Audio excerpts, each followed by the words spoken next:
before my internet goes out because we're going to be snowed in here for. I think we're going to get 12 inches of snow in like 3 hours, so it's going to be one of those nights. And then Monday it'll be 50, so everything will flood. We are live.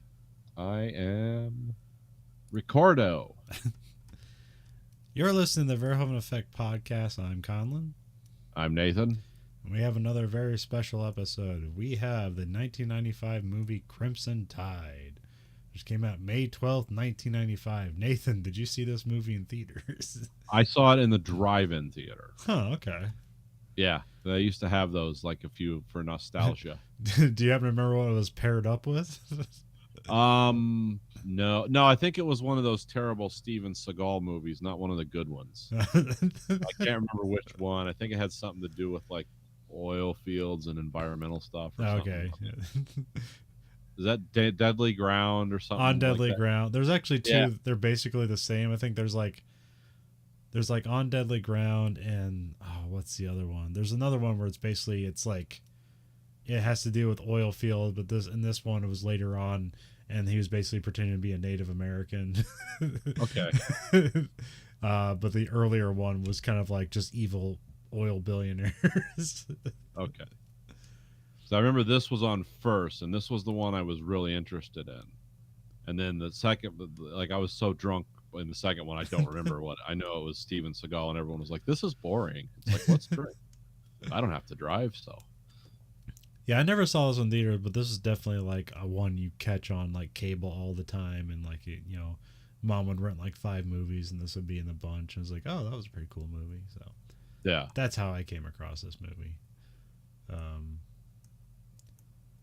Director Tony Scott, who does great looking action movies, Yeah.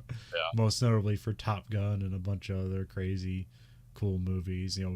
Was kind of like the handpicked director of the Bruckheimer and Don Simpson at the time before they transitioned over to Michael Bay. And it's not like that, like they replaced them. I think by that time, basically, it's like Tony Scott and his brother had their own company, so they were kind of doing their own thing. So. Yeah, they had what Scott Free. Yeah. Cinematographer is Darius Wolski, who does a lot of stuff, but basically is now just kind of exclusively Ridley Scott's director of photography. He does all of his movies for like the past decade. Makes movies look great. It's like, gotta give him that. Of course, this was a Bruckheimer Simpson production, so they worked with they worked together on Top Gun.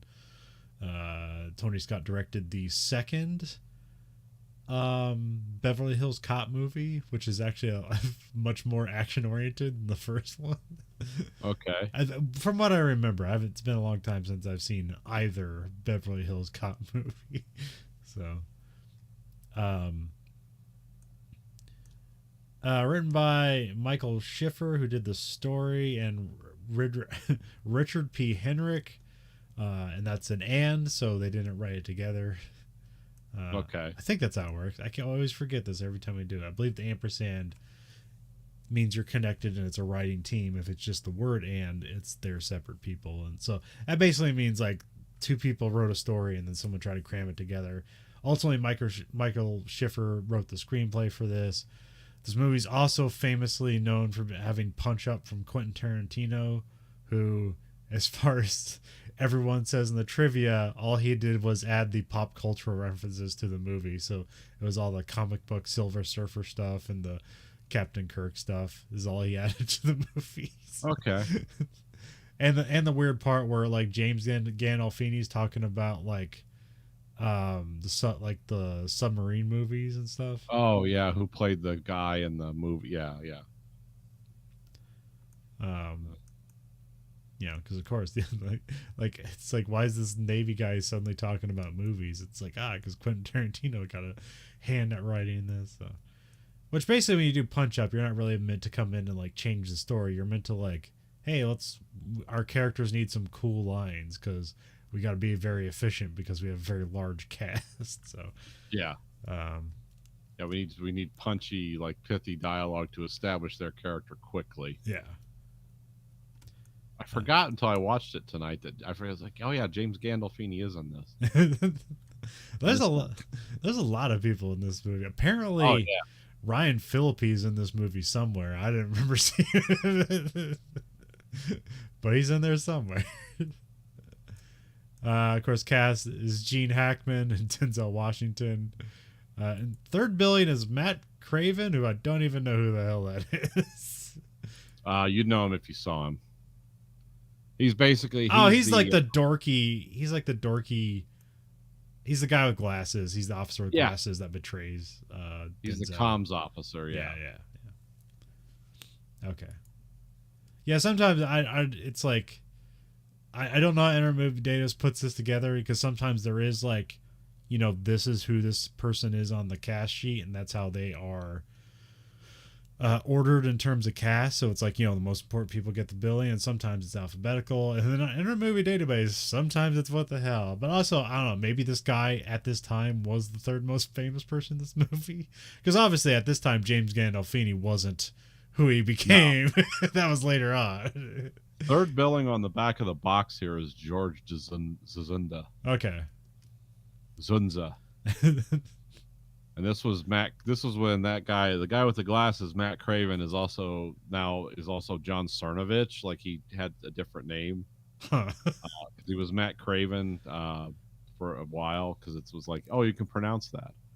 Because the only reason I know his name's like real name's John Cernovich is I heard him talking on a show once. It's like, yeah, my name's not Matt, but I didn't want people to try to spell, because it's like one of those Polish or some type of name. Oh, yeah, where there's no vowels for the first 5 just letters. Y's, Z's, and K's. Yeah. Well, it's like half a letter I know, and then it's just the end of the alphabet repeated over again. Yeah, I remember there's a guy who was in our unit at the machinist school, and his name was like Washashok, and like I could not tell you like how that was spelled, but that's how you were supposed to say it. Yeah, it was probably like WZNNHA and then SHOCK or SHOK, or like ended in like it ended like in ZYKZ or something like that. Well, see, we have a lot of people from Poland. Yeah. Both actually from Poland and people whose families immigrated here in the 50s. So yeah, you got all kinds of names like that. It's like they'll hand you a list like, oh, you're working with these guys today. It's like, okay, you're John, because I'm not even going to try that last I mean, names literally like from Barney Miller, like Wojciechowicz or just names like that. And these people look foreign too, but you talk to them, they're just like, oh, hey, I'm Jim. It's like, oh, wow, you look like you're from another country and your name isn't safe. But okay, cool. You're Jim. I'm Nathan. It's also fun during roll calls when, of course, you get to the Millers, and then there's like 400 Millers. Yeah. Miller T, Miller P, Miller P, corporal type. Miller P, female, corporal type. Smith. How many people are named that? Of course, the one is like, because like my joke for this is meant to be like, oh, this is how inclusive and diverse the military was. My joke was that there's always a Miller, a Nguyen, and a Garcia, and of course, never Nguyen's usually spelled. It looks like Nguyen, like Nguyen. That's you're supposed to say Nguyen, and like even though like. These guys for a dime a dozen, like, someone had to say it out loud, and like, Nguyen, and they'd just be like, here, the other Nguyen, here. Every other Vietnamese person is named Nguyen. I think they're usually, I mean, that's actually a very, like, famous and broadly cast name, but like, usually they're from Korea. Okay. Or they weren't from there. That was like their family origin. Oh, okay. It's like, no, dude, I'm from California. Also, I suck at math. It's like, okay, well, I didn't ask you about that, but all right. It's like, I just need to know. I need to let everybody know. Don't ask me about math. Which that's a good stereotype. If like that's what you have to worry about, people think you're smart. Like that's a good thing. Yeah, you usually don't get a good one.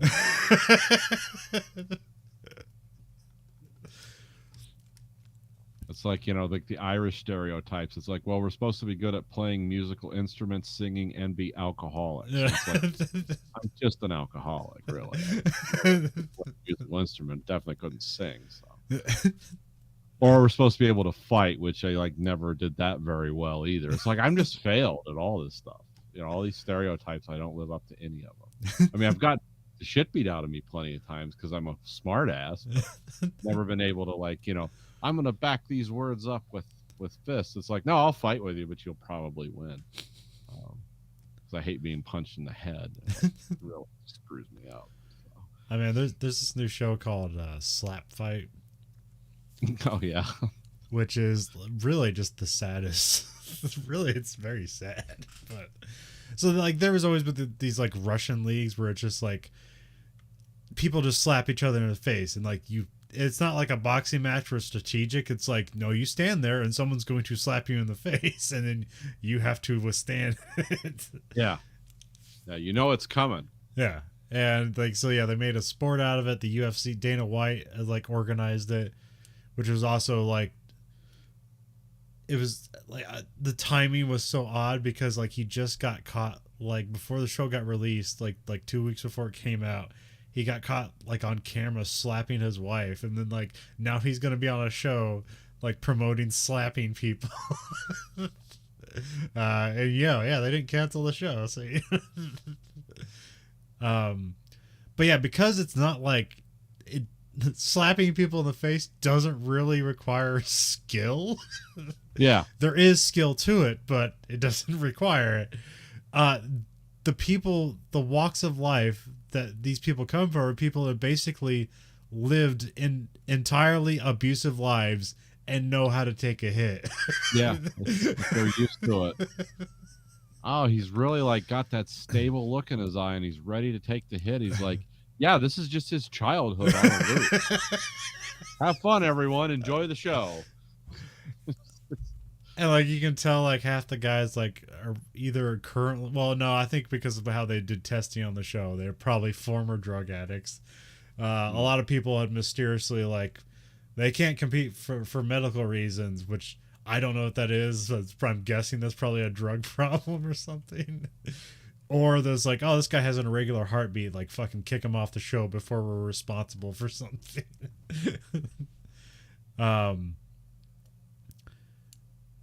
Yeah, so yeah, and then like, they get into their internal lives, and everyone's like, yeah, I want to be a champion. It's like, and then like, they lose the match, and then they got to go home, and they're like crying. It's like, I didn't bring the money home. Like, our dream is done. It's gone. It's like, oh, Jesus Christ. Your father has failed to be hit adequately. Oh yeah, and also all the guys are like, they're seemingly like in dead end jobs.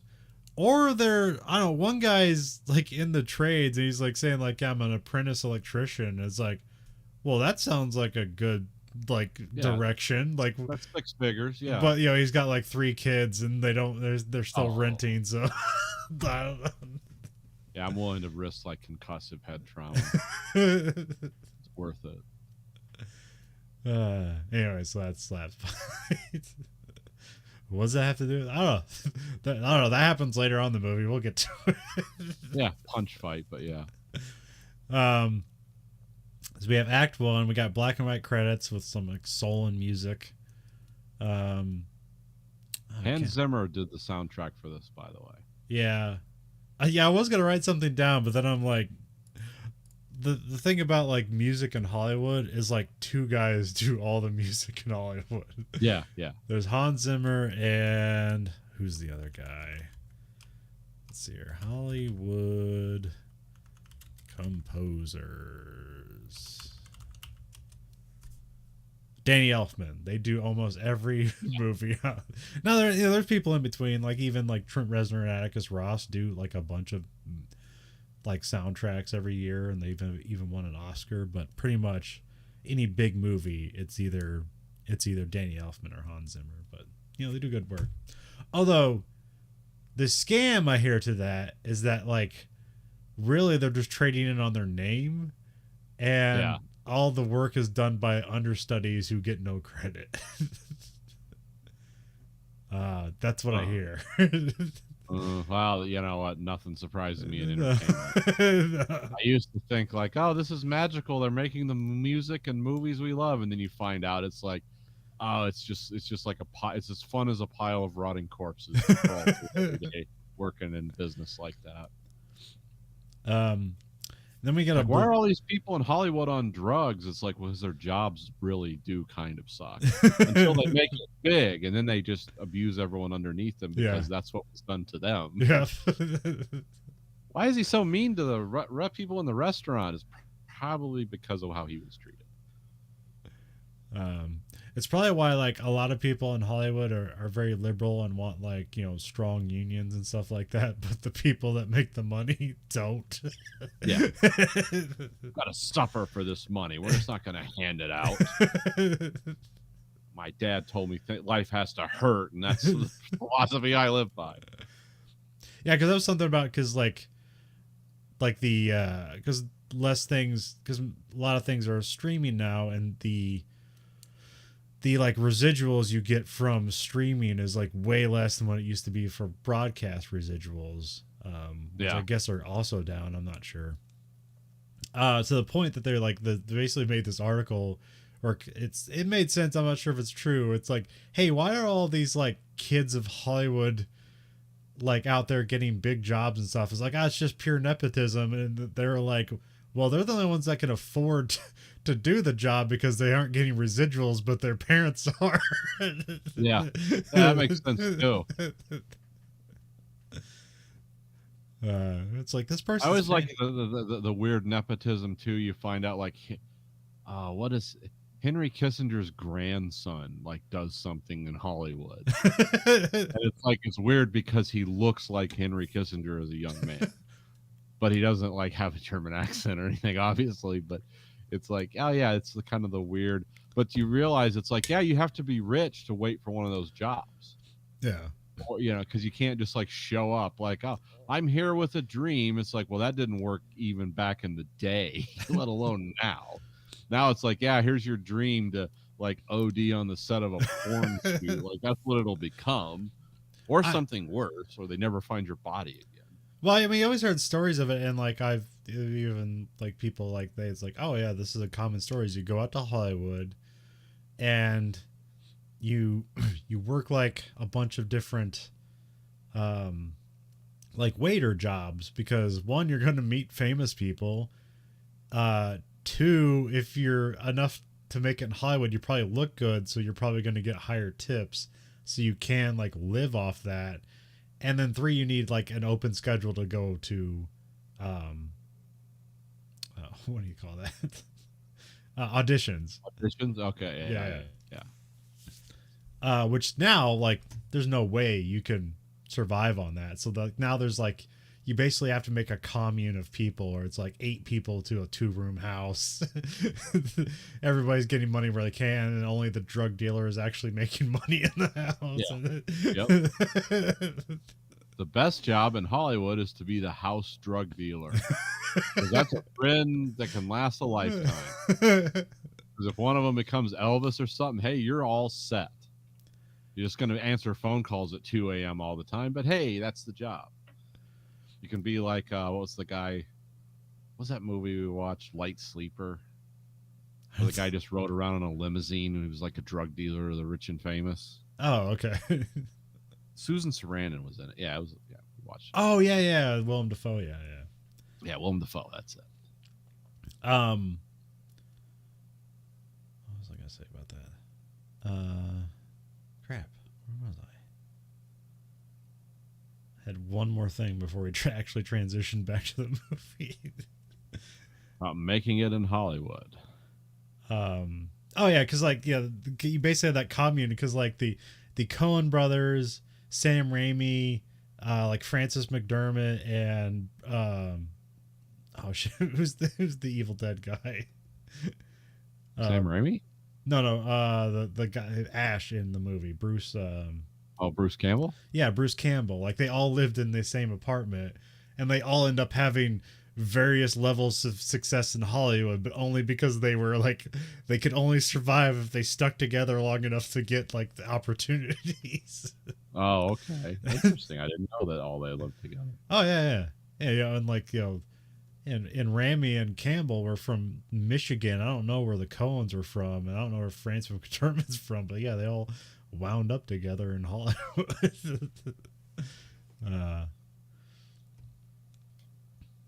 and you could say like they all had, you know, they all made it. Yeah, oh yeah, they did. I mean, yeah, if you're respect. making money, if you're a working actor making money or a working artist, like you're doing good. Yeah, that's one thing I heard about, like, because like I always like Bruce Campbell, like his book, and he seems fun. Like, but I hear like he's just an absolute asshole. But the only redeeming value that people say about him is absolute professional. Like knows his lines, gets the shots done, doesn't waste your Yep. fucking time. Shows up on set, does the job, and he's like, "I'm out." Hey, don't you want to hang out? Nope. Hey, the crew would really like to. Nope, fuck it, don't care. I've done what you hired me to do. See you later. I don't need friends. I'm in my 60s. So we get a blurb that says the three most powerful men in the world: the president of the United States, the president of the Russian Republic, and the captain of a U.S. nuclear submarine. Yes.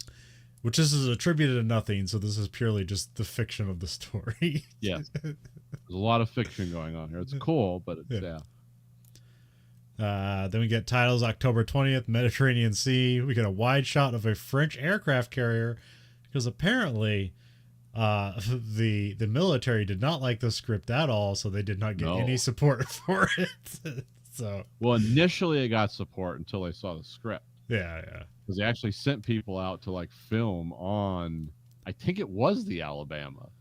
Well, I saw some trivia that says they stole a shot of the Alabama, even though that was like, later after. Okay. They actually sent like pre-production people out on a ballistic missile submarine just to see what it's all about. And I don't think they could film some stuff, but not a lot. So, because those are like, understand like the nucleus of this movie is the most destructive, powerful weapon system ever made.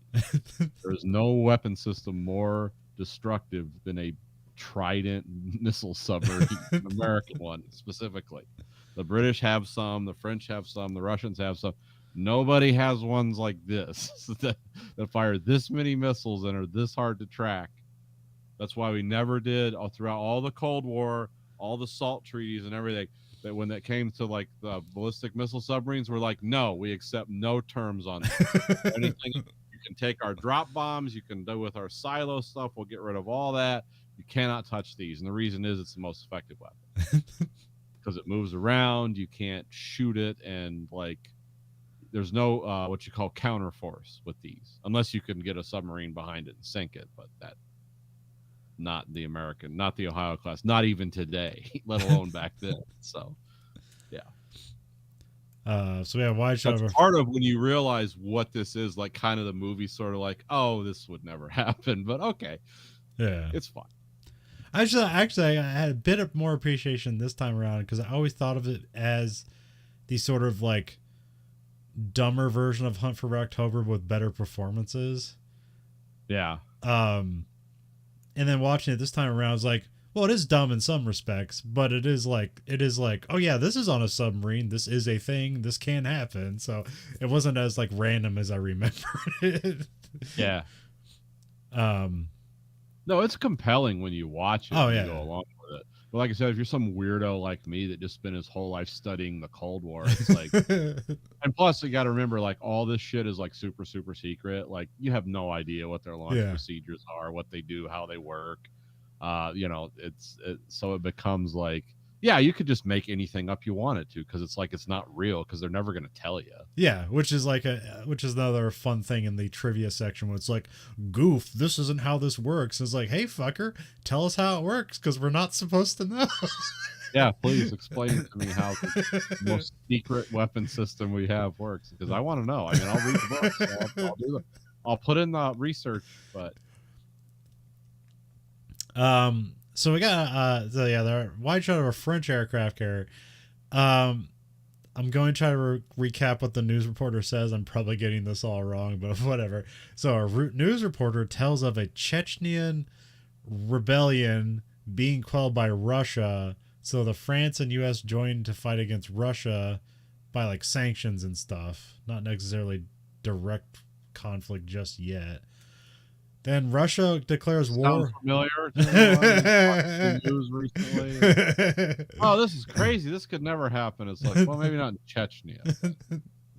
Russia declares war, kind of, on France and the U.S. And then Russian parliament is suspended. There's unrest in Russia. Martial law declares, and there's like now like a separate rebel group and like the Russian government, and they're like quelling. So yeah, I think that's what they set up here. Well, pretty much what's going on is there's a war in Chechnya, which in 1995 everyone knew was coming. That was a real thing, and that did happen actually. And it wasn't going well, which it didn't. And so you had what you have in the movie is you have a ultra nationalist Vladimir Radishenko, and he's like, oh, our honor is being besmirched in Chechnya. So we're going to take over I'm going to take Russia over from the Russian president, who's unnamed at this time. I mean, at this time it would have been Yeltsin, because Putin didn't come in until 99. So, but yeah, supposedly there's this like weak leader or just sauced up leader in Russia, which is like not hard to imagine. And so this ultra nationalist crazy is like created a civil war in Russia, and they've taken over a nuclear missile base or some kind of base that has nuclear weapons and forces oil to nuclear submarines and nuclear submarines. Yeah, it's like a combination. Like they have just like siloed missiles. Yeah, and yeah, it's the combination Taco Bell Pizza Hut of nuclear war. Yes. This is the ultimate Russian dense pack. It's like we're going to put a nuclear reactor there too. We're going to have silo based. Well, Russia also had those weird road mobile missiles that we never did because we signed a treaty saying we wouldn't develop it. So we could have 20 Ohio class ballistic missile submarines. Like, yeah, we won't develop the road shit. We'll just have like missiles, like submarines. Like one of these can take out like the UK. Like that's we'll have 20 of them or however many they had. I forget how many they had, but it was a lot of them. So yeah. Anyway, there's unrest in the world, and the bad guys might have nukes. Cut to there's a magic show with a bunch of kids. We got Viggo Mortensen and Denzel Washington are there. It was Denzel Washington is Commander Hunter. Viggo Mortensen, they just call him Weps, which is short for weapons. Actually, or Aragorn.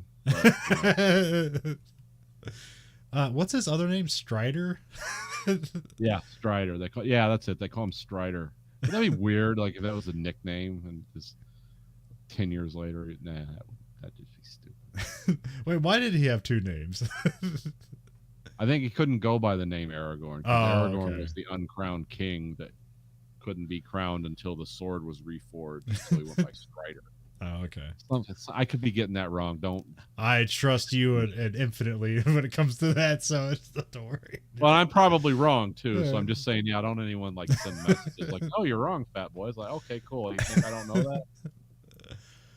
Denzel Washington is like messing around with a video camera, so that's kind of like nostalgic. Like, those old video cameras.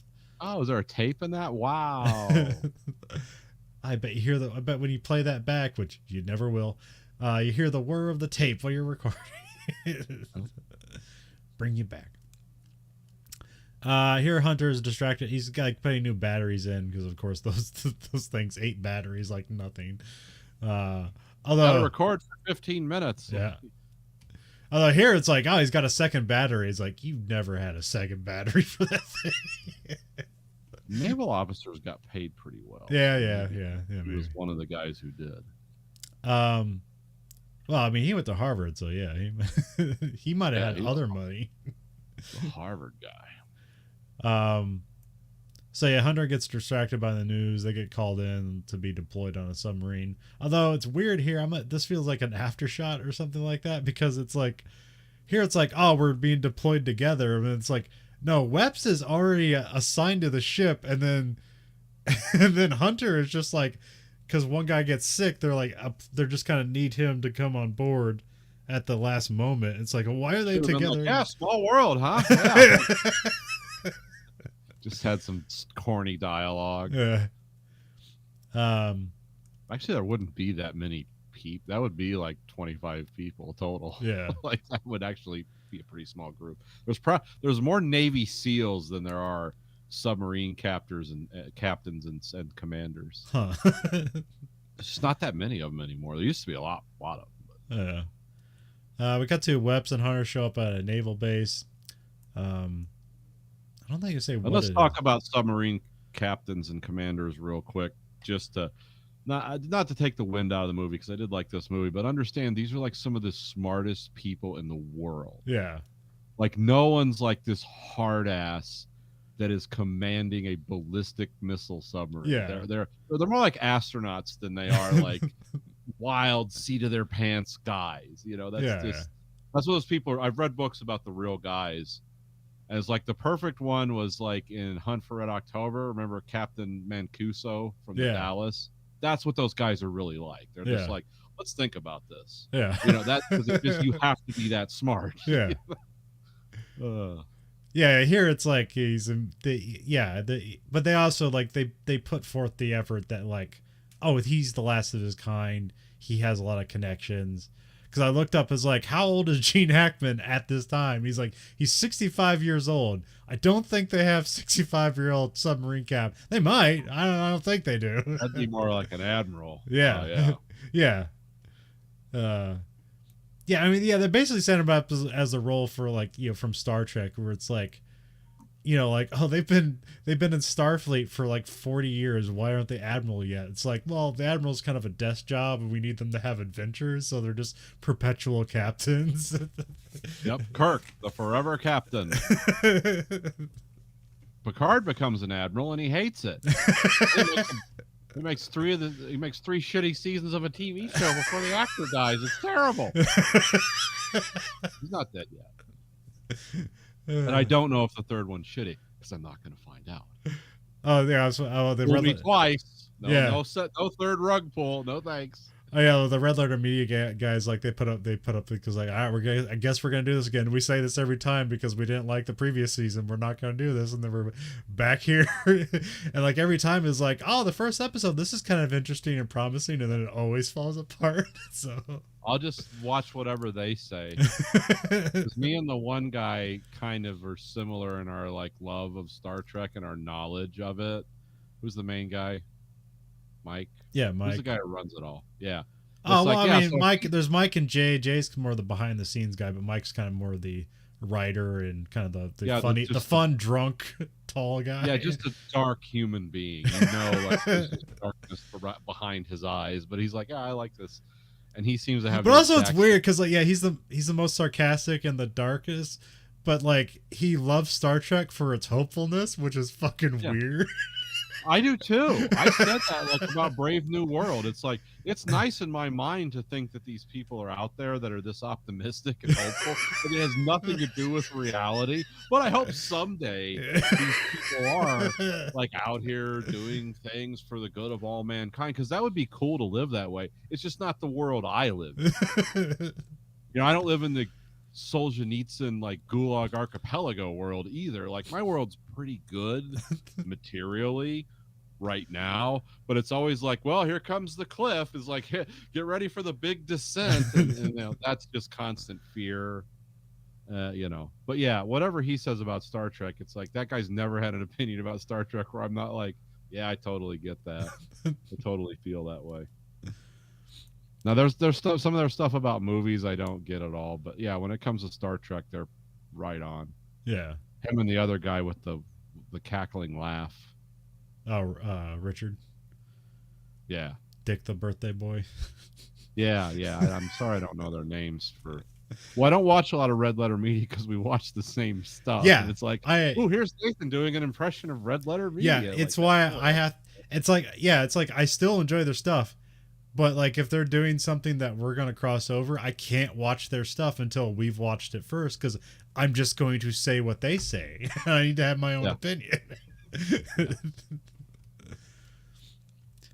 Yeah. You know, cuz they're better at this, but you know, whatever. I mean, they're funny. Yeah, they do it for a living. We're just enthusiastic hobbyists. Yeah. Don't know anything about. Well, I know nothing about film creation. I know a little bit about film critique. But what I basically learned is like if you smoke dope with the professor, you get an A. Like, that's what I learned in film appreciation. So. And I learned what life on a kibbutz was like in Israel because that's where she grew up. Like, it was a fascinating. So that's why I learned in 5 different levels of film appreciation and critique is like this is what it's like to live on a kibbutz in Israel, and this is the good weed. And I never really got to good weed because I couldn't smoke weed, so I just got drunk, and there was cabs and stuff involved, and like, yeah, let's come over to my house instead of meeting at the school, and Nathan wants to talk to us about Blade Runner for 16 hours. It's like, really want to hear this? It's like, no, you just want to get high, and my voice is a comforting like wave in the background. I'm like, you see this scene here? And they're like, yeah, this is cool. So, yeah. That's my experience in film appreciation. I did a lot of independent study hoping I'd be a filmmaker, and it never happened.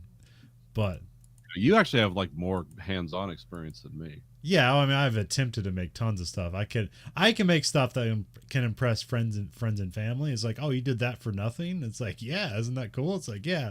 It's like, you want to pay for it? Like, fuck you.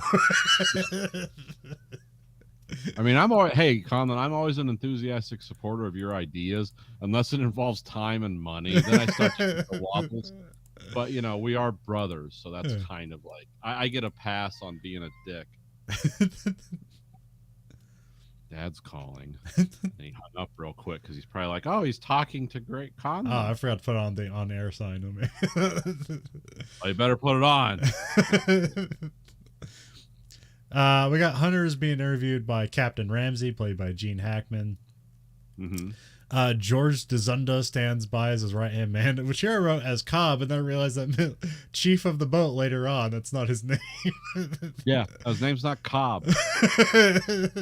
I made the same mistake. I mean, it's just... yeah, because I was never, even though like I was in the Marines and we're supposed to know a bunch of Navy stuff, I was never stationed, never really stationed or interacted, never on a boat, never a bunch of stuff, so I didn't really interact with any of that Navy's. All I know is like their rank system kind of was kind of annoying because the shortcut for enlisted people in the Marines is like to salute shiny, because in the Marines all the ranks that are officers are like either gold or silver and they shine, and all other ranks are just black. With Navy, almost every rank is shiny, is gold or silver. So you're just like saluting some enlisted guy who laughs at you. It's like, fuck you, get a better rank. Well, they don't have like in the like when you explain the Marines to me, like you have like what's the basic rank, like recruit, and then what? Oh, I mean, it starts off as private, then private first class and stuff like that. That's your first rank. And then you have like corporal, and then lance corporal, and then lance corporal, then corporal. Okay, lance corporal, then see, I'm already fucking it up. I have no experience with the military. It's okay, I understand it. Hey, Nathan, tell me which is a higher rank, first lieutenant or second lieutenant? I would guess second lieutenant because they're more aged. No, first lieutenant is, I believe, is the highest rank, and I'm not even gonna look it up. I could be wrong because I don't fucking know. I don't remember. Well, hey, like I said, hey, Nathan, tell me the difference between a captain in the Navy and a captain in the Army and the Marines.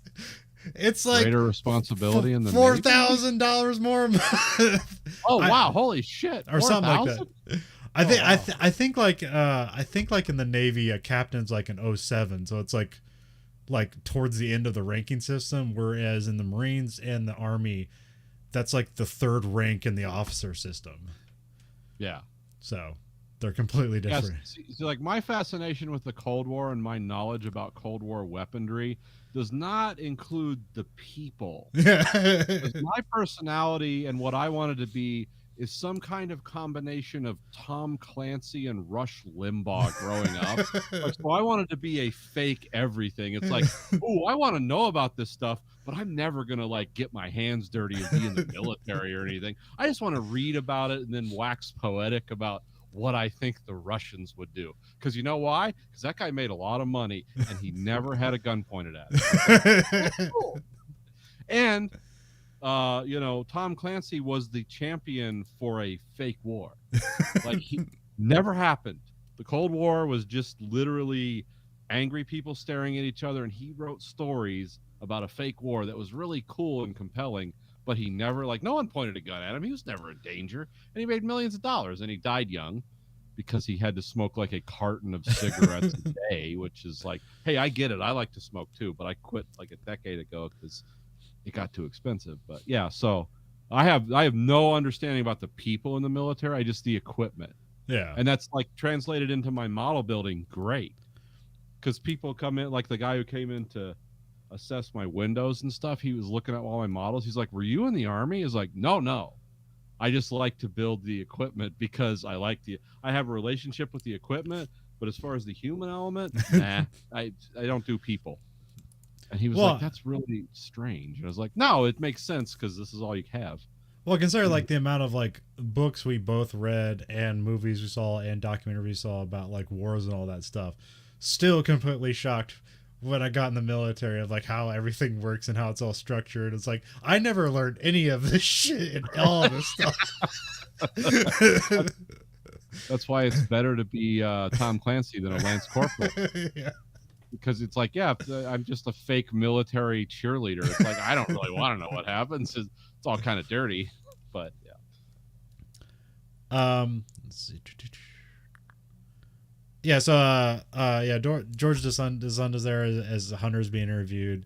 There's talk of horses, because he's like, hey, what do you do in your free time? And like he's like, ride horses, which he's kind of like shocked by that. Which I don't know if the thing is immediately supposed to be like he's going to be shocked by anything this black guy says that isn't what he expects. I don't know if that's there or not in this movie. You can imply. You know what? I didn't think of that. When I see Denzel Washington, and this is going to be a weird thing. I hope this doesn't get us kicked off YouTube or cost me my job. I don't think there's a black guy. It's like, oh, that's Denzel Washington. I love this actor. Yeah. Everything he does is great. I never think about the race component. Yeah. Because it's like he is so convincing as that. It's like, no, he's not a black submarine commander. He's a commander of a submarine. Like that's all I think of when I see him. So I never thought. Now I'm like, oh God, did I evaluate this movie wrong? Was there a racial subtext? It would make sense because of the Gene Hackman character and kind of his style. Well, this is also what they say, like, Harvard, huh? Like, which that's another thing where it's like he's like dismissive of it. It's like, oh, this is just an egghead. Like this is just a nerdy guy. He doesn't get his hands dirty. He just learns a bunch of stuff and like hoists that over people. And that's the funny thing about Gene Hackman's character is that he's smart too. He just hates when he's not the smartest guy in the room. Yeah, he kind of resents like, well, you spent all this time studying while I was fighting the Ruskies. Which kind of goes back to my Tom Clancy thing. It's like, oh, you were fighting a fake war that never happened. Like nobody fired a bunch of nuclear missiles at each other because we would remember. Well, see, this is a thing like, because I'm going to talk about the Kane mutiny a little bit when we get into this more. But this is like, there's a difference in leadership here. And Gene Hackman represents that kind of that old school leadership. It's what you call task orientated, where it's like goal, goal, goal, goal. And that's always very like demeaning. Yeah. It's like, no, we're not going to focus on your strengths. We're going to focus on your weaknesses because I don't need to talk about your strengths because those are your strengths. I'm going to belittle you for your weaknesses. Which that's an old style of leadership. I forget what it's called. I call that like task leadership. Because believe me, I've dealt with all these leadership structures in my, long and happy career in the American auto industry. And then there's what you call relationship leadership, where it's like, I'm going to compliment you on your strengths and we're going to work together on your weaknesses. Yeah. But a lot of insults don't come into that mix.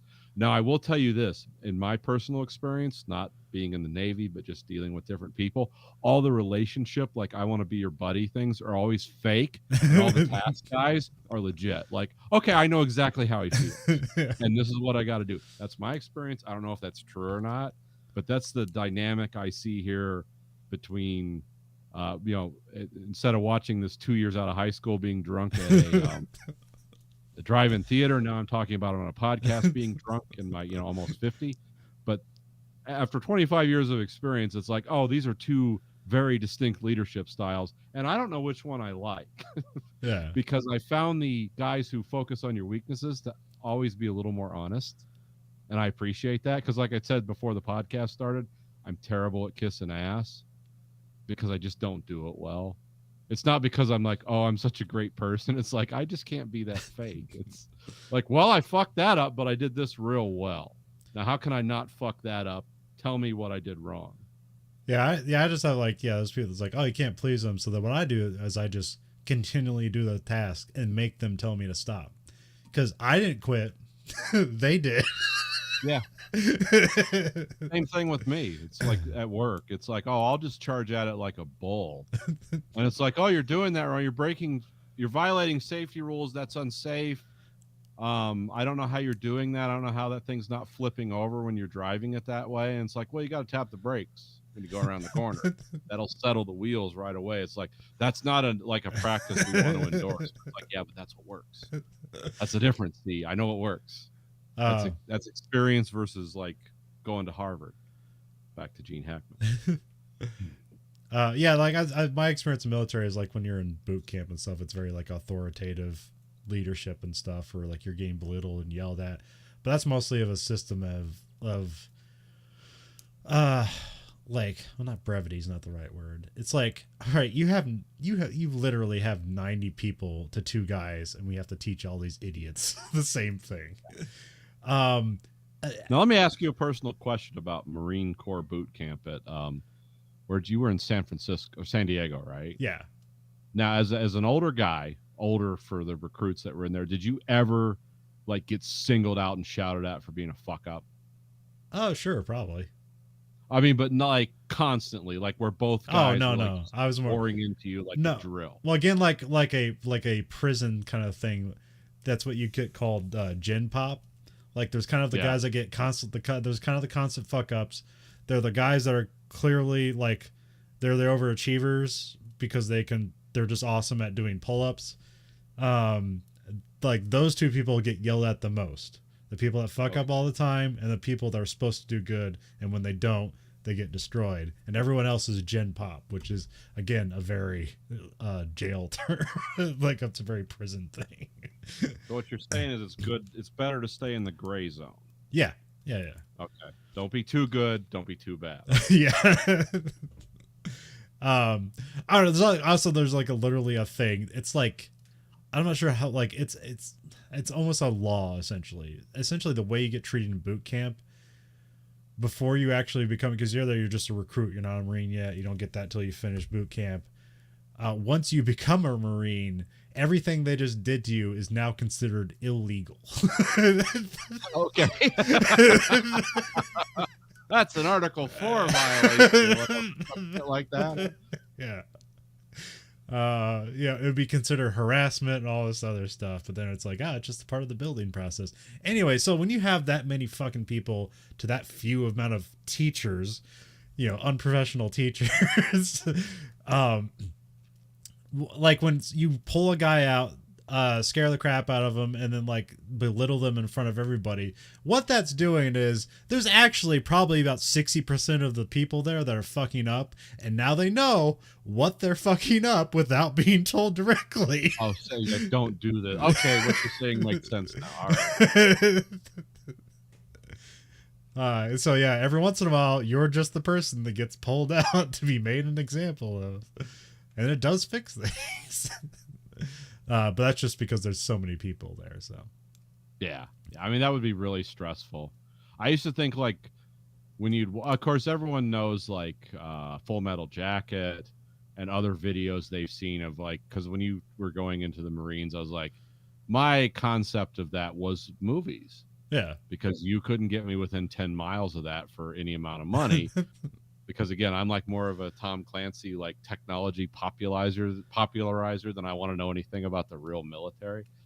So it's like when you tell me you're doing that, like my thoughts of that is like, oh, this is like Paris Island in Full Metal Jacket, where Arlie Aramy's gonna be calling you fat or something like that. I can't say the stuff he said, but it was cool.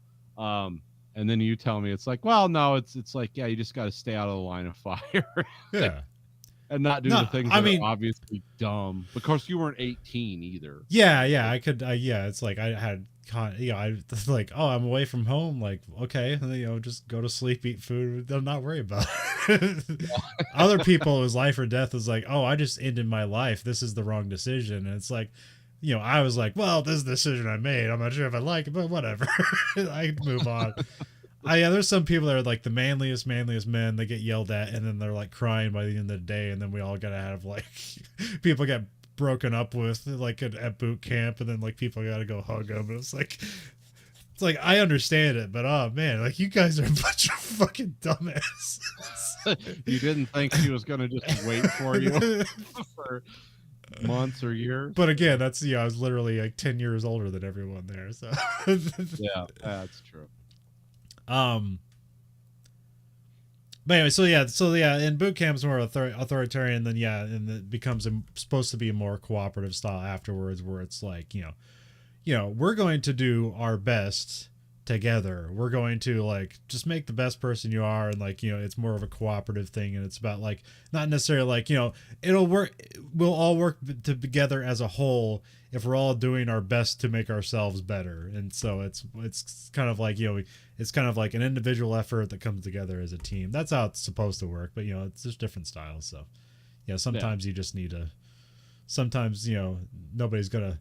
Yeah, the thing I always got like mad about is because there'd be times where it's like, hey, things are going well, and then somebody fucks something up, and then it's like, oh, now they're treating us like children because we literally deserve it. We cannot be trusted with freedom and doing things our own because somebody always fucks it up. Somebody will always ruin it. But yeah, so yeah, like Gene Hackman's character, it's absolutely like, at least his style is not out of order, but like his responsibility is a bit out of order. But but also like they explain in this movie how he's kind of the last of his kind or whatever. So they're basically they sort of set it up in a way, but it's like again, it just this is also I thought this was a play at one time. Oh yeah, this could totally be a play. You could turn this into a play. But then I find out it wasn't. Like I thought this was first a play. Oh yeah.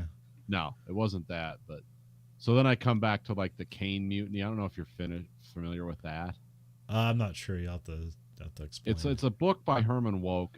Supposedly there's a movie that's actually really good with I don't know who's in it. The Humphrey Bogart guy.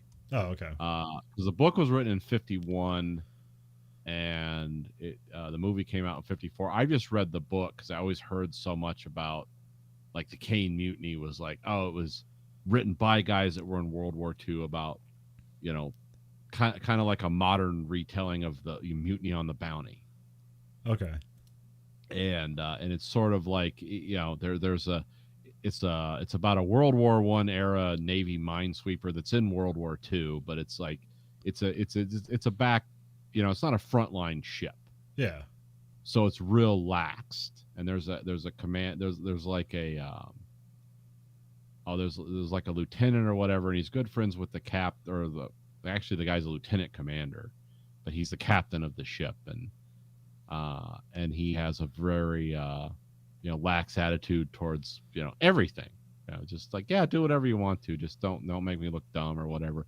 Well, then he gets relieved because I forget what happens. I think they crash into something happens, and so then they bring a captain called Quag. It's a weird name, and he's a real by the book. He's a how they used to portray Captain Bligh. It's sort of like a retelling of that. And he manipulates people, and he preys on people's weaknesses, and any lack of discipline in the crew brings extreme sanction, and so eventually they just end up having a mutiny. Yeah. It's a non-violent mutiny. They don't like throw anyone off the ship or shoot them. But and then it talks about the court martial and stuff that happens afterwards, and it's basically like everyone was right for the wrong reasons, like exactly like the end of this one. So it's interesting. I'm not going to go too deep into the Kane Mutiny. If you want to read the book, you can. It's kind of interesting, but I never watched the movie, so but it's kind of like, oh, this is like a parable of that sort of. It's different but the same. So they welcome Hunter aboard because their current XO has like appendicitis or something, so he's out. So then that's why Hunter gets the job here. That's why he's put on the crew, because now there's an emergency. It's like, we gotta have all boats out there. Then we cut to Ramsey giving a briefing to his officers, and I wrote, "Hey, it's James Gandolfini. He plays Lieutenant Bobby Doherty." Yeah. The bad Russians have taken over some nuclear submarines and warheads, and so the threat is set to DEFCON 4. So I have that being the end of Act 1. So in Act 2, we got Wepps and Doherty talk about Enemy Below, which is a submarine movie. Then there's a large sailor that comes on the boat, and because he's kind of jovial, Doherty harasses him for not addressing him as an officer, and then makes him do push-ups and stuff. Which is kind of, I don't know, hilarious in this movie. Is it's okay, yeah, there's overweight people in the military. I was an overweight person in the military. There's generally not obese people in the military, and they all seem to be on this fucking boat. Yeah, everyone on this boat's carrying an extra 50 pounds, except Dunzo Washington and Gene Hackman. George Zunza weighs more than I do right now. So. And it even comes up in the movie. Somebody dies, and the captain's like, "Well, it was this 300 pounds that killed him." Because as far as I know, even though they have even though the Navy has they have different standards. I believe the height and weight standards are still exactly the same across the military. So, well, they ask a very poignant question on the boat. It's like, do you think he can fit, or in the bus, they're like, do you think he can fit the submarine? Not in a Russian one.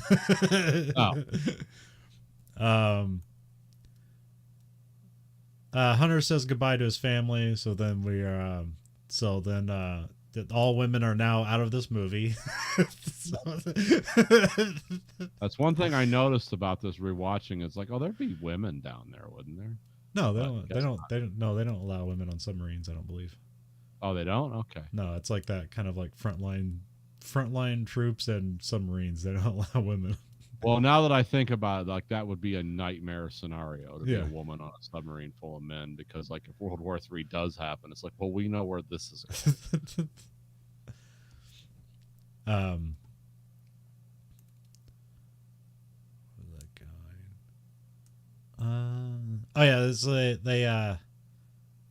They load up. Wait, no, what was it? Yeah, they're loading up the USS Alabama. Ramsey walks the line with his Jack Russell Terrier and gives a rousing kind of comedy laden speech. They get He's like a coach in a football team.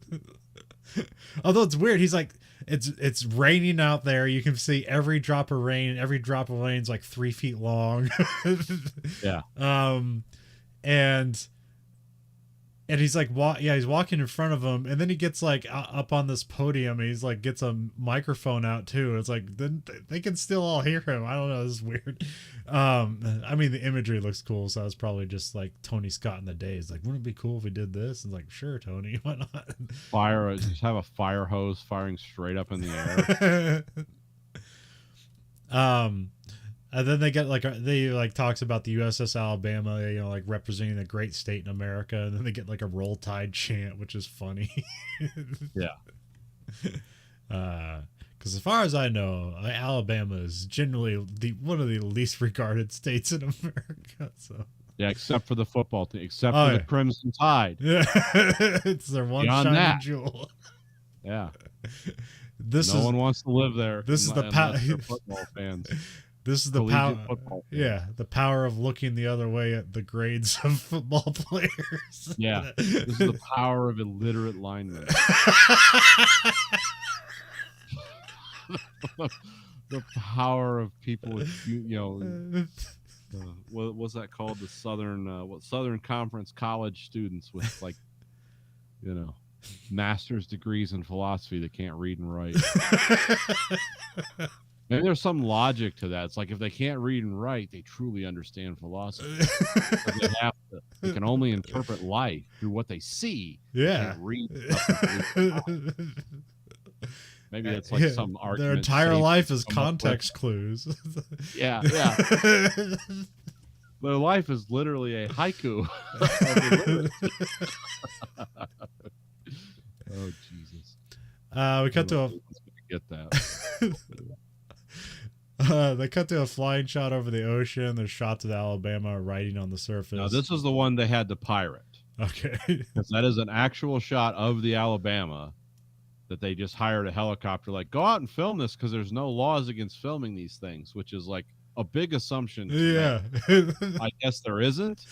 Well, also I heard in the trivia, which again, don't know too, if it's just a fun line, where it's like, they got like a tip that it was leaving port, which again was like, oh, so you're spying on the U.S. government.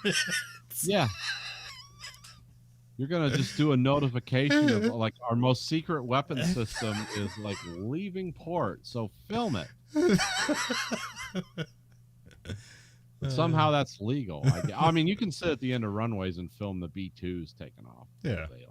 Because, I mean, actually, you're paying for it. So it's like, enjoy. It's cost $1 billion. Have fun. This is why your kid, like, education sucks. Because we have 20 of these damn things. The sun is rising as Ramsey and Hunter, like, share a cigar. Ramsey likes Hunter for, like, just shutting up and enjoying the moment. And so he's like saying that like eggheads would just talk themselves to death about this, and he mentions that like his stock went up with him, which so now you're knowing like, okay, this guy's just gonna judge every moment of your life, which those people suck. But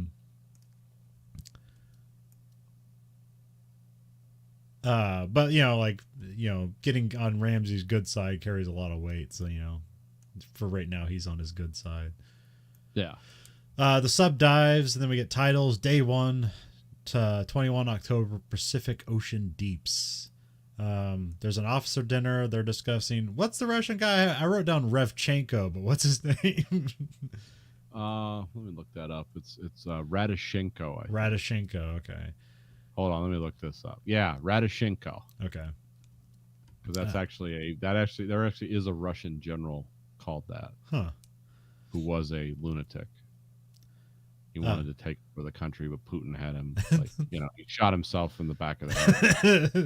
Putin had him shoot himself in the back of the head. Yeah, shot himself in the back of the head with a pump action shotgun. Unlikely thing like that. I don't know for sure, but I know there was a general with a name similar to that was like a real, like, we need to restore the Soviet Union. It's like, yeah, it didn't work out very well first. At this dinner, this is where they discuss like the politics of nuclear war and like kind of Hunter's kind of making like careful like statements and stuff like that. They're always qualified and stuff and kind of double meaning, which Ramsey is like kind of impressed with. It's like, normally I wouldn't like this, but you do it so well. Yeah. Yeah, because he's basically like in nuclear war, the enemy is war because it's so destructive, which is like makes perfect sense. It's like, that's actually true. That's not even the game theory guys that were always like, no, we could win this thing.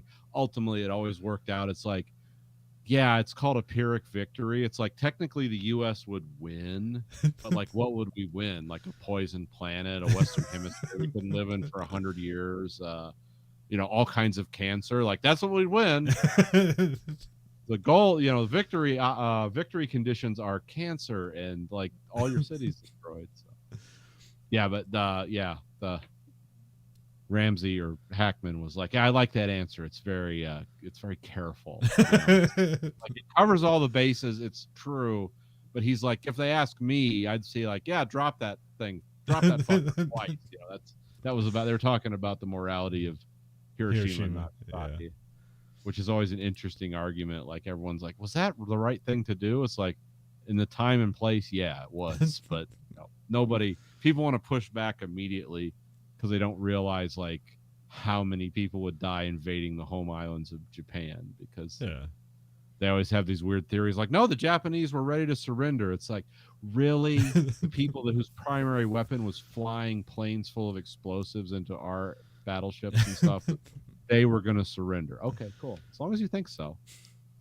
That's also the weird thing about it, is that like comparatively, like the nuclear bombs were less destructive. They were just far more terrorizing, because like the firebombing of Tokyo killed more people and destroyed more things. But it just didn't do it in like a second. No. It like a few hours. But yeah, it was. Yeah, the fire bombings of Tokyo, Dresden, so they killed a lot more people than the atom bomb did, but they didn't do it in like, 0.2 nanoseconds. That was the difference. But also, yeah, we have because like Hunter's being smart, so Ramsey like quotes somebody, and then like Hunter's like, well, actually, I think you misinterpreted that, which Ramsey hates that. It's like being corrected, especially in front of other people. Oh yeah, they're doing the classic, like all the military guys talk about von Clausewitz. Like, war is just politics through other means. I've heard that in like 20 movies. Yeah. It's like, it's effective. Clausewitz did say that, but he also said a lot of other things that they never like, quote, but yeah, this is where Hunter says, like, in the nuclear world, the true enemy is war itself. Which is actually true. Yeah. It's like, it's all the Nash and all the game theorists that applied all that stuff to nuclear war are like, oh yeah, in the end, we can't fight this thing. This is insane. It's so destructive. It's not worth it. We got titles: Day 3, 23rd October, 0900 Greenwich Mean Zulu Time. That always sounds exciting. It's like, we know we're in the ocean when that's going on.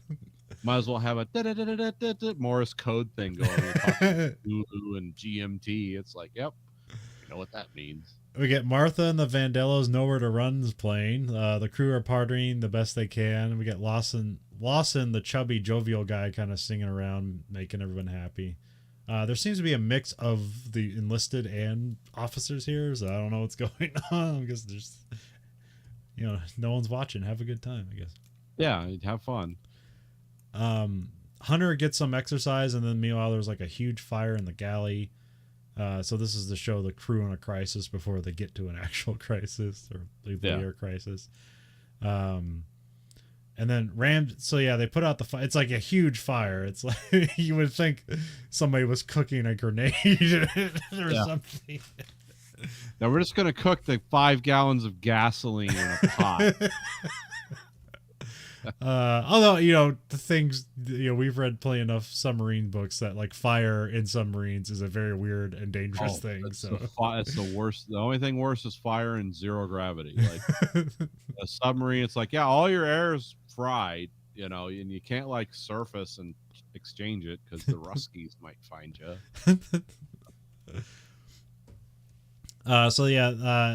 But then Ramsey decides to run, and he's aware of what's going on, so he runs a weapons drill like immediately in the aftermath of the fire emergency. So Hunter comes running up, and like they go through like the authentication process where they have those little red snap cards, which we first saw in War Games, and here they just transferred it over. We have no idea if that's how it works or not.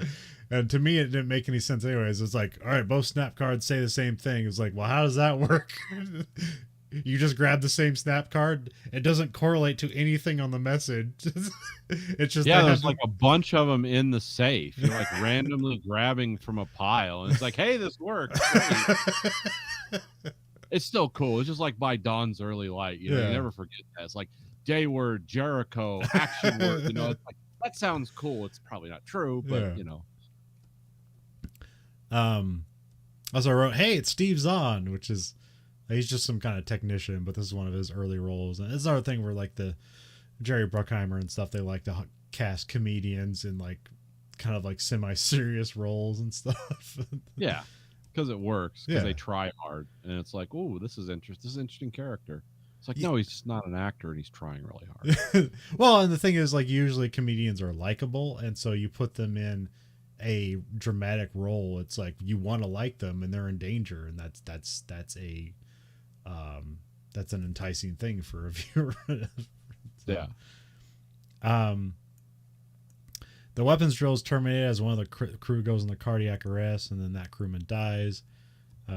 Ramsey and Hunter debate the usefulness of the drill, and then this is where Ramsey says, "We're here to preserve democracy, not to practice it," which is a great line. Which is funny because I've heard all kinds of trivia that Robert Mueller, when he was director of the FBI, liked to say that. Well, I don't know if that's good or not. I don't know. It means you're in charge of the premier law enforcement of the agency of the United States, and it's like, oh, we don't believe in democracy, we just protect it. Huh? What kind of weird like dual thinking is that? To be an FBI agent, you have to have cognitive dissonance. But then when you see a lot of the things the FBI did throughout the 90s and 2000s, it's like, oh well, yeah, this makes sense. We got more shots of Hunter working out and boxing. I'm not sure if this is to show like the direct correlation, because it's like, because like Ramsey's just kind of like thinking and hanging out, and has his dog on the ship, which I'm pretty sure is is forbidden. It actually says in the script in the movie it is, but they look the other way because Ramsey has pictures of someone with sheep, already something like that. But here it's like Hunter's like working out and staying in shape and stuff, doing the right things or whatever. Yeah.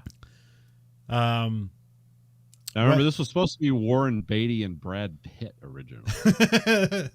Get that in your mind for a second. I mean, that would work. It'd be way different. Yeah, I don't think Warren Beatty would bring the intensity that Gene had. No. The role.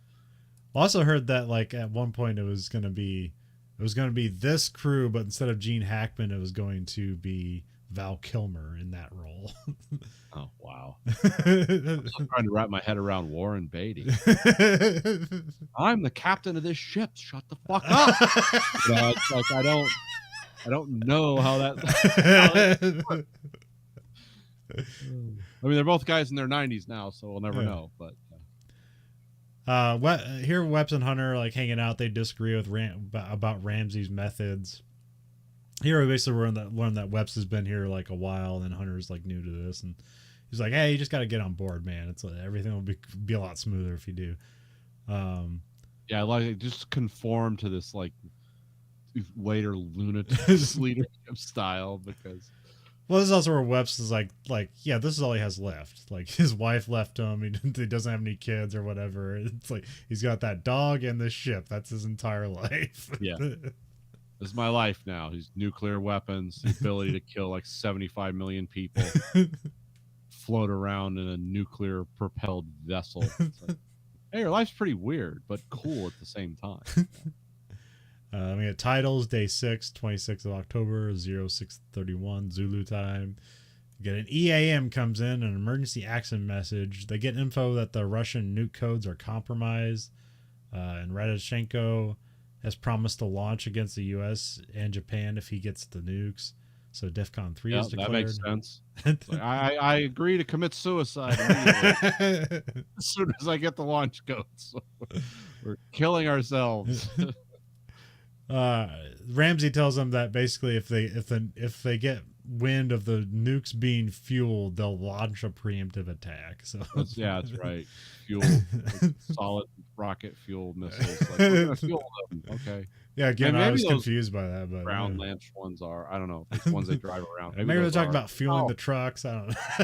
Yeah, who knows? I don't know. I didn't know that they were fueling nuclear. Yeah, because I was like, well, maybe the Russians were. I mean, who knows? They do some stupid shit. Yeah, because I was like, well, what if the missiles you have in the submarine? Do you have to quote unquote fuel them before you fire them? Yeah. Or is that all internal to the mechanism of the missile? Now, I learned about this in the Damascus incident with the Titan missile. Yeah. Like maybe they're fueling them. Who knows? Probably with the Russians they are. I mean, we can only, again, this is an interesting parallel to what's going on right now. Yeah. In the world, it's like it's like, oh, the Russians are going to crush them. It's like, well, no, actually, they really, really suck. And you're sending guys into combat with like, I heard something interesting at the meeting last night by a guy who's an armor expert saying that the Russian, the T-90s and some of their other tanks, you know how we have those like ceramic plates on our tanks and stuff? Well, the Russians came up with that too, with the ceramics cubes. They called it arc armor. And this guy was saying they're finding out as they investigate things that the Ukrainians destroyed that those were just rubber blocks painted like black. Like they were not ceramic cubes that were reactive armor. Oh, yeah. They put that on 2 of them, but the other 5,000, like, now just paint the rubber blocks. Yeah. Because that'll stop a missile, right? Yeah. I don't know if it's. We'll release a video showing these working once, and then we'll release the tanks for real, and none of them will work because it's too expensive. Right. No, go ahead. So we got titles day 11, October 31st, 1800 Zulu time. So it's Halloween. Yep. There's a fight in the galley as tensions rise, and then Hunter talks to Ravetti, one of the guys in the fight, and he learns that the fight is about the Silver Surfer, which he kind of gets serious about. Is like, hey, you're a supervisor, like you're gonna work your way up here. It's like you can't be throwing your career away and stupid shit like this. Anyways, we all know that Jack Kirby is the real, or has made the real Silver Surfer, and so it's just kind of a fun joke. Again, that whole exchange is basically one of Quentin Tarantino's additions to the movie, which is easily cuttable from the movie, but is a fun little moment. So yeah, and I totally didn't get the reference. I had to like look it up. I was like, oh, this is about comic books. Okay. Yeah. All I know is like Mobius is like a French comic book artist who did a bunch of kind of like psychedelic art, and so I'm guessing here they're talking about he did a run of Silver Surfer, and I don't know if it's different from the Jack Kirby, who I assume created Silver Surfer or whatever. I don't know why there's a difference between them, and I'll never know anyway.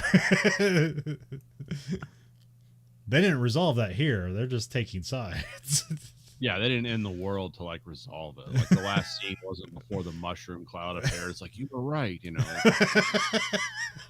That's a really weird note to end this movie. It's very Fellini-esque, It's like, wow, this is like totally what a different direction.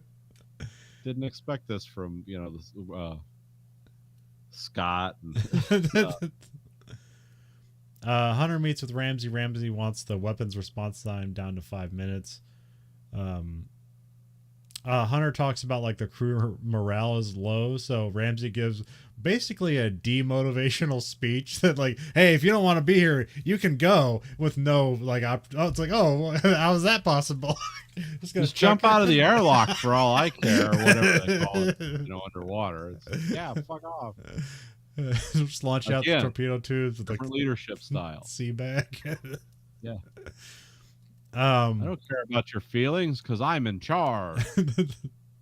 And, this is like showing like, like directly after like, how Ramsey is dealing with one crewman versus how Hunter deals with one crewman to kind of like get them in a line in order and kind of like, like be serious, but then kind of be fun. And then how Ramsey just addresses the whole crew kind of impersonally and just like, hey, we're going this way, whether you want to or not. Yeah. We got titles, day 12, 1st of November, 300 miles off the Kamchatka Peninsula. Yep, which is a huge Soviet military base, or Russian, or whatever.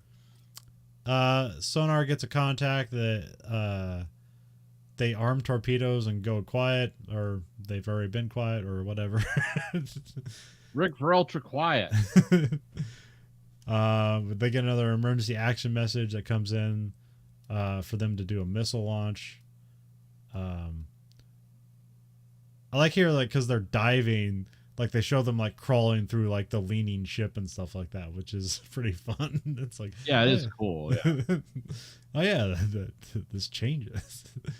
Yeah, they do move in 3 dimensions with these things. They learn the message is authentic, so Ramsey gives the orders to like start preparing the nukes. Ramsey hands off like 40 keys to a guy. Yeah. I guess that's to individually arm the nukes or something. I have no idea what those were. Yeah, Um, I kind of didn't understand that, and it never came up again. It's like, yeah. well, that just looks cool. Just take this big jumble of keys and run, because it shows urgency and action. Yeah. Um, but the dive is taking them out of communication range from the surface. Sonar learns that it's the ship out there is an Akula hunter killer. So they knew from the intelligence reports that like 4 Akulas were captured or whatever. So this might be an enemy submarine. Um, although Weird thing, and that was the NATO designation for those was Akula, which is the Russian word for shark. yeah. But the Russians actually designated the typhoons as Akula in their own parlance. So it's kind of weird because the Akulas were actually the ship from the Hunt for Red October, for those who don't know, and the Akulas, the Russian attack submarines were called pikes in Russian, like the fish, the pike. So it's kind of weird when you hear that. It's like, oh wait, yeah, that's weird because we used NATO used the Russian word to designate something that was Russian, but they used like a totally different word. The Russians did for what it actually was. So it's kind of weird. Well, also you're The like, cool another one of those submarines that were really frightening to the West because it was actually the first realistic Russian fast attack submarine. And it was kind of like the MiG-25. It's like, oh, this beats us in every category. And it's like, oh, yeah, it's not really that good. But, it was a way to, like, gin up defense spending in the Western nations. also they don't really get a submarine that can fight Mars. they don't get into it here, but there is like a we learned from all the Cold War stuff is that like, okay, there's missile subs and there's attack subs. Missile sub is just supposed to be quiet, pop up, fire missiles, and get away. An attack sub is meant to go out there and find those missile subs. So, but I guess ballistic missile submarines are quiet. Attack submarines are fast. Yeah. Like our premier attack submarine during the Cold War was called the Los Angeles class. It was fast and quiet, but and then of course our ballistic missile submarine was and still is the Ohio, but they're building a new one now, I guess, called the Triple Budget Debt submarine.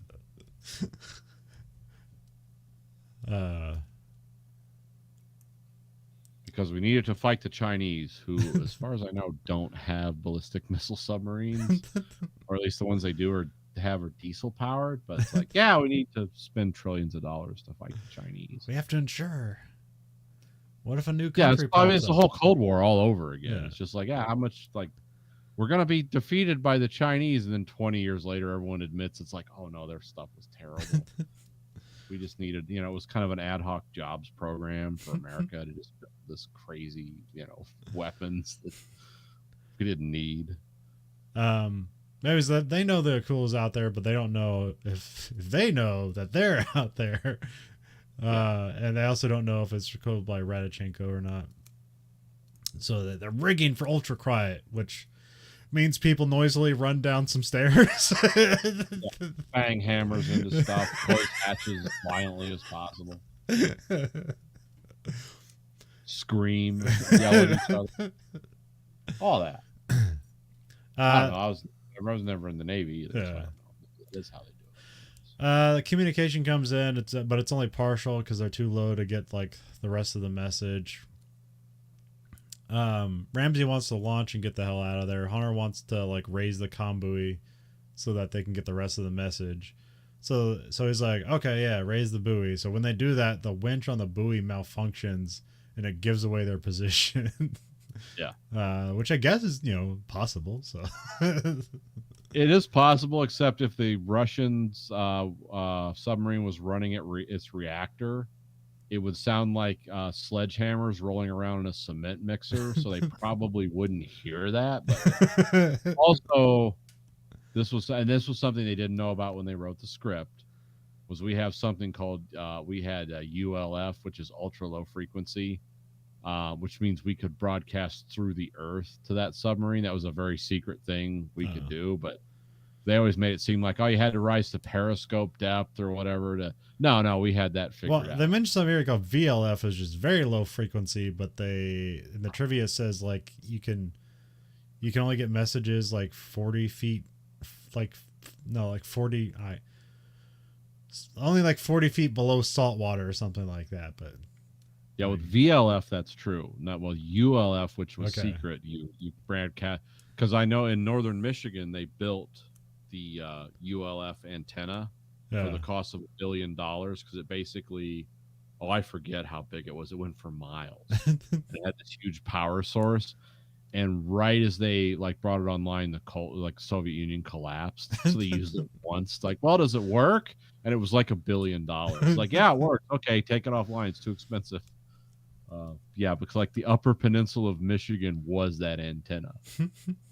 Because we have a lot of weird like Navy stuff in the Great Lakes. Like, why do we have all this Navy stuff up here? And then you find out later, it's like, oh yeah, because they were doing weird, like they call those seances, by the way.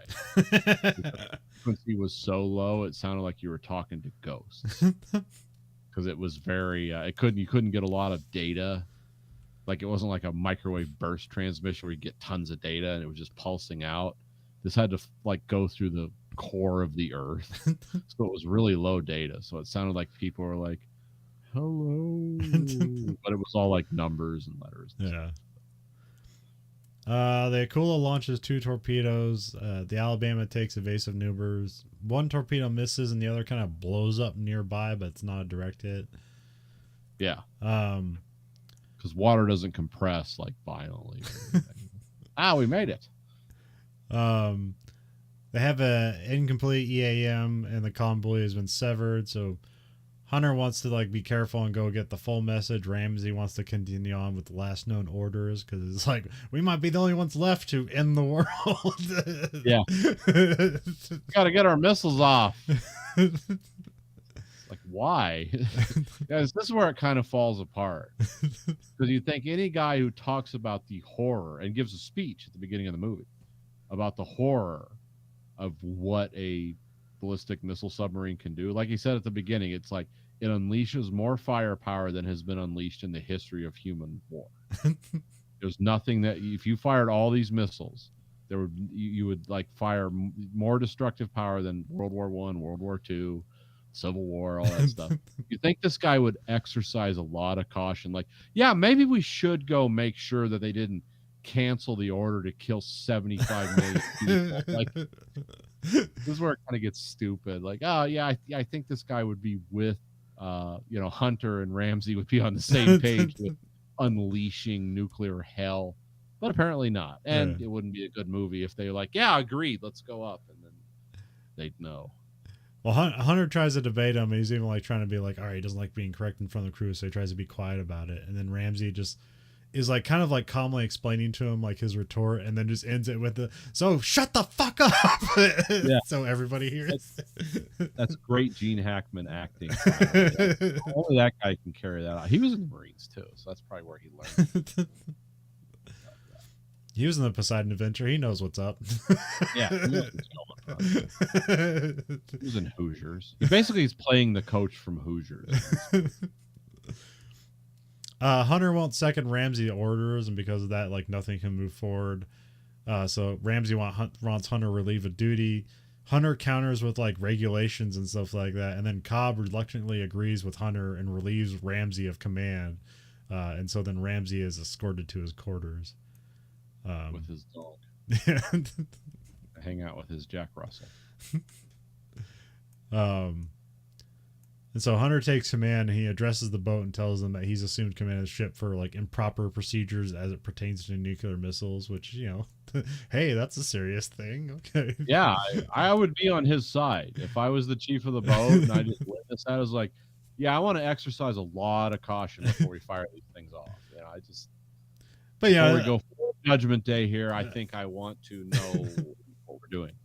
But also, like, there's like one of the main dilemmas here is that like, is that Hunter's a stranger. Like everyone else has like known each other for years on here, and suddenly like he's in charge and he doesn't know anybody. So yeah, but Captain Ramsey's an asshole. I mean, everyone knows that too. So it's like,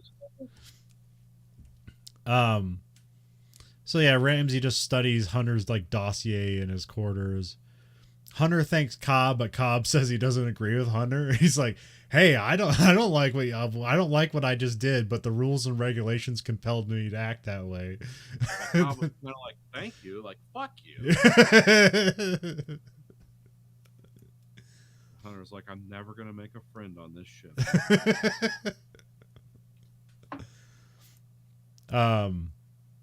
Actually, I don't even know what like Cobb is, like his rank is. I didn't know. Chief of the boat. He's the highest enlisted. Oh, okay. So he's probably like a enlisted master chief person or on the something boat. like that. Yeah. I'm not sure. Yeah. So there's some things that like there's a rank and then there's a billet title, and sometimes those things are get confused as to like what a rank is, because like a lot of times there's like so like in like the Marines and the Army there's no rank of commander, but there will be like people will be like oh, he's the commander of this base, but that's not like a rank, that's a billet, that's like his job at this base or something like that. Whereas in the Navy there are like commander rank designations, so sometimes there are things that like, oh, is that a rank or is that a billet, and I don't know. But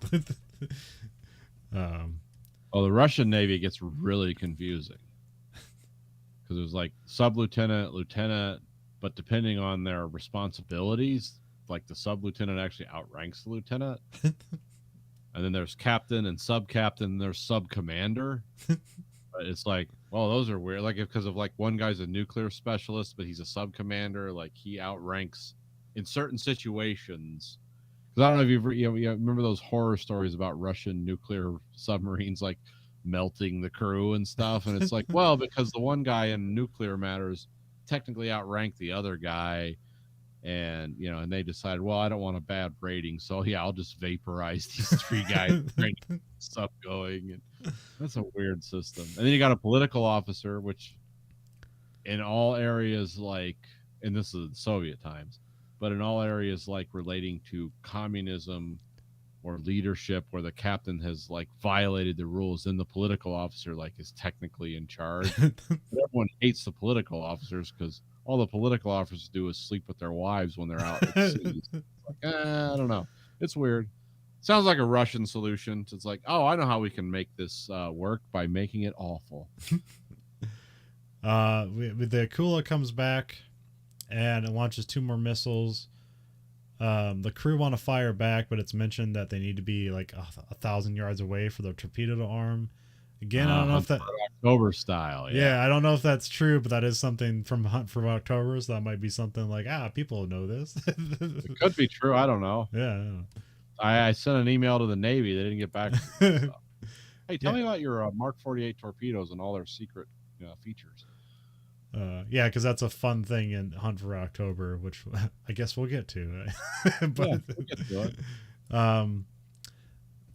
The Akula missiles miss because the missiles are too close to arm. They blow up the Akula, but again, we have to reiterate, like, this is a missile ship. It's not necessarily meant to like fight other ships necessarily, but here it is. So, because that's the exciting thing. It's dog fighting. It's a semi-truck dog fighting with a Corvette. Kind of what the analogy would be. So yeah, it's working. But I guess I assume like these missile frigates probably have torpedoes on them on board. So. Oh yeah, they can defend themselves, but it's mainly stealth, from what I understand. Yeah. I mean, in my experience commanding a U.S. submarine, I can only assume that they have the ability to defend themselves. So yeah, they blow up the Kula, but but one missile gets back at them. And so it doesn't take a direct hit, but it hits close enough that it screws up the ship. And so parts of the ship charges them a little bit. Yeah. The parts of the ship are flooding. The engines go down. So they start diving uncontrollably, and so they start approaching their crush depth, which is just like crush depth. Every submarine book has to have crush depth. Here there's something with like we have like the Steve Zahn character. They're like trying to stop flooding in, I guess, the bilge bay. And so Hunter has to order the bilge bay sealed up, otherwise the ship will sink. And so like the guy, like at one point it's like Steve's on, he's like, I think I fixed it, and then there's a pipe blows up and his head just gets eviscerated by some like plumbing. Yeah, his face basically gets crushed inward. I mean, it doesn't show it that way, but no, but that's what you're, like, yeah, force the kind that of came out. yeah. That guy's not getting up. And so like, and then Hunter has to order one, and the thing is like the thing here also is like, it's like a shipwide broadcast, and so you can hear the response from the guy and the people screaming in the background. So like, this is terrifying the crew, and he basically just has to tell them like, yeah, you gotta kill your fellow crewmen to save the rest of the ship.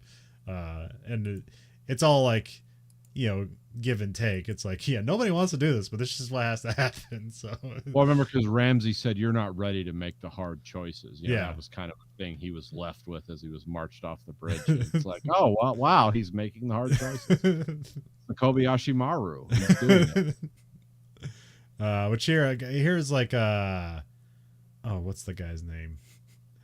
The guy who's closing the hatch he's like Ricky Schroeder. Yeah, it's Ricky Schroeder. Weird. He hadn't been in movies for a while. Yeah, because he was like a child actor and then kind of in a bunch of stuff. Now he's just some right wing nutbag. But he's based in red pilled.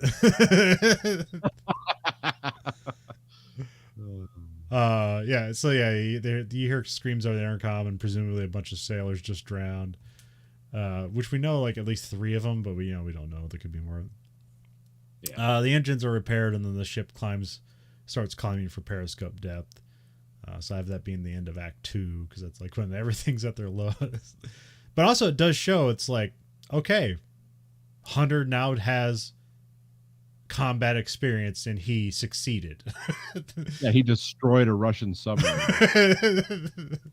A nuclear powered fast attack submarine. He's now polluted. That part of the ocean is now like waste. So we have Act 3. We got Doherty, which is James Gandolfini. He goes to get the captain. So Ramsey gives him orders to basically suddenly gain back parts of the crew to be on Ramsey's side. And here he says, we got to get Weps. Weps is the key, because not only does he have he has access to like the launcher for the nukes, he also has like the keys to all the small arms on the ship. So yeah, big arms and small arms. Don't throw too much on that guy's shoulders. Small arms on a submarine. It's like, it sounds like a bad idea. I mean, thankfully nobody fires a gun off in this, because it would be totally like no one's gonna fire. Everyone would be deaf. There'd be 5 people dive by ricochet. Yeah. And you might like hit something, it's like a steam pipe. Which again is a funny moment in Hunt for Red October. Yeah. Can you please not fire near the thermonuclear weapons? Yeah. Well, the joke there, though. I mean, we'll talk about it then, though. But it's like those are packed with like hundreds of pounds of plastic explosives to create a criticality. It's like you're not going to set off a nuclear explosion, but you could set off hundreds of pounds of plastic explosives like under the sea So yeah, it's actually true at the same time. So there's like a group of officers, and they gather together, and they're trying to convince Weps that he should like relieve Hunter of command. He says, I'd rather go down myself than get this wrong. But despite saying that, he gives in anyway. He's like, all right, let's take out Hunter. And like here, it's like weird. Destroy the Western Hemisphere with the rest of us. Don't be a pussy. It's also weird. Yeah, well, the other thing that's weird is that like technically throughout this movie, Weps is Hunter's only friend that's shown on screen. He betrays him. I don't know if it's like they actually convinced him or if it's just some kind of like peer pressure thing, but Well, much like Boromir, he comes back at the end to redeem. Hunter senses something up because they can't get Zimmer on the phone. So he tells Cobb to go get a sidearm. The mutiny gang show up to get the captain. Hunter Which is a scene I liked because, like, oh, Hunter's not, Ramsey's not, or Hunter's not stupid. yeah. Like, oh, I can't get the comms guy on the horn when the most important thing we're trying to do right now is establish communications. Like, oh, something's afoot. I don't trust that guy and his glasses. Get your sidearm, fat boy. It's go time. So Hunter takes Ravetti aside, who's like the sonar supervisor guy. He's an enlisted guy, and he gives him like the keys to the entire and also submarine. the Silver Surfer guy. Yeah, yeah. Which is also an interesting thing because at this moment, it's kind of actually like a subtle classism thing here, because Ramsey is getting his officers to take over the boat, and Hunter is getting the enlisted people to fight back with him. Oh, I never thought of that. Oh, I did totally missed that. Which I forget. There's a thing about like if you want to change the mind of an organization, you actually have to not convince the person at the top, but convince the people at the bottom first. It's an easier way to make change in organizations or something. Is like Reichart's leadership principles Probably. or something? Yeah, I don't even know if it's. It's a thing I heard. I don't even know if it's true. It's just like one of those things that seems true because it seems almost democratic. It's like, oh, you actually have to like convince the majority of the people with good ideals rather than just convince one person to make a bad decision on your behalf. When actually you realize then when you're like, oh, that sounds good. That's why America works. Then you realize, oh no, a lot more Hitlers came to power than founding fathers. Uh-oh. Maybe that's not true. Shocks. I feel bad again. Hunter goes and talks with Vossler, who is the guy who's trying to repair the radio.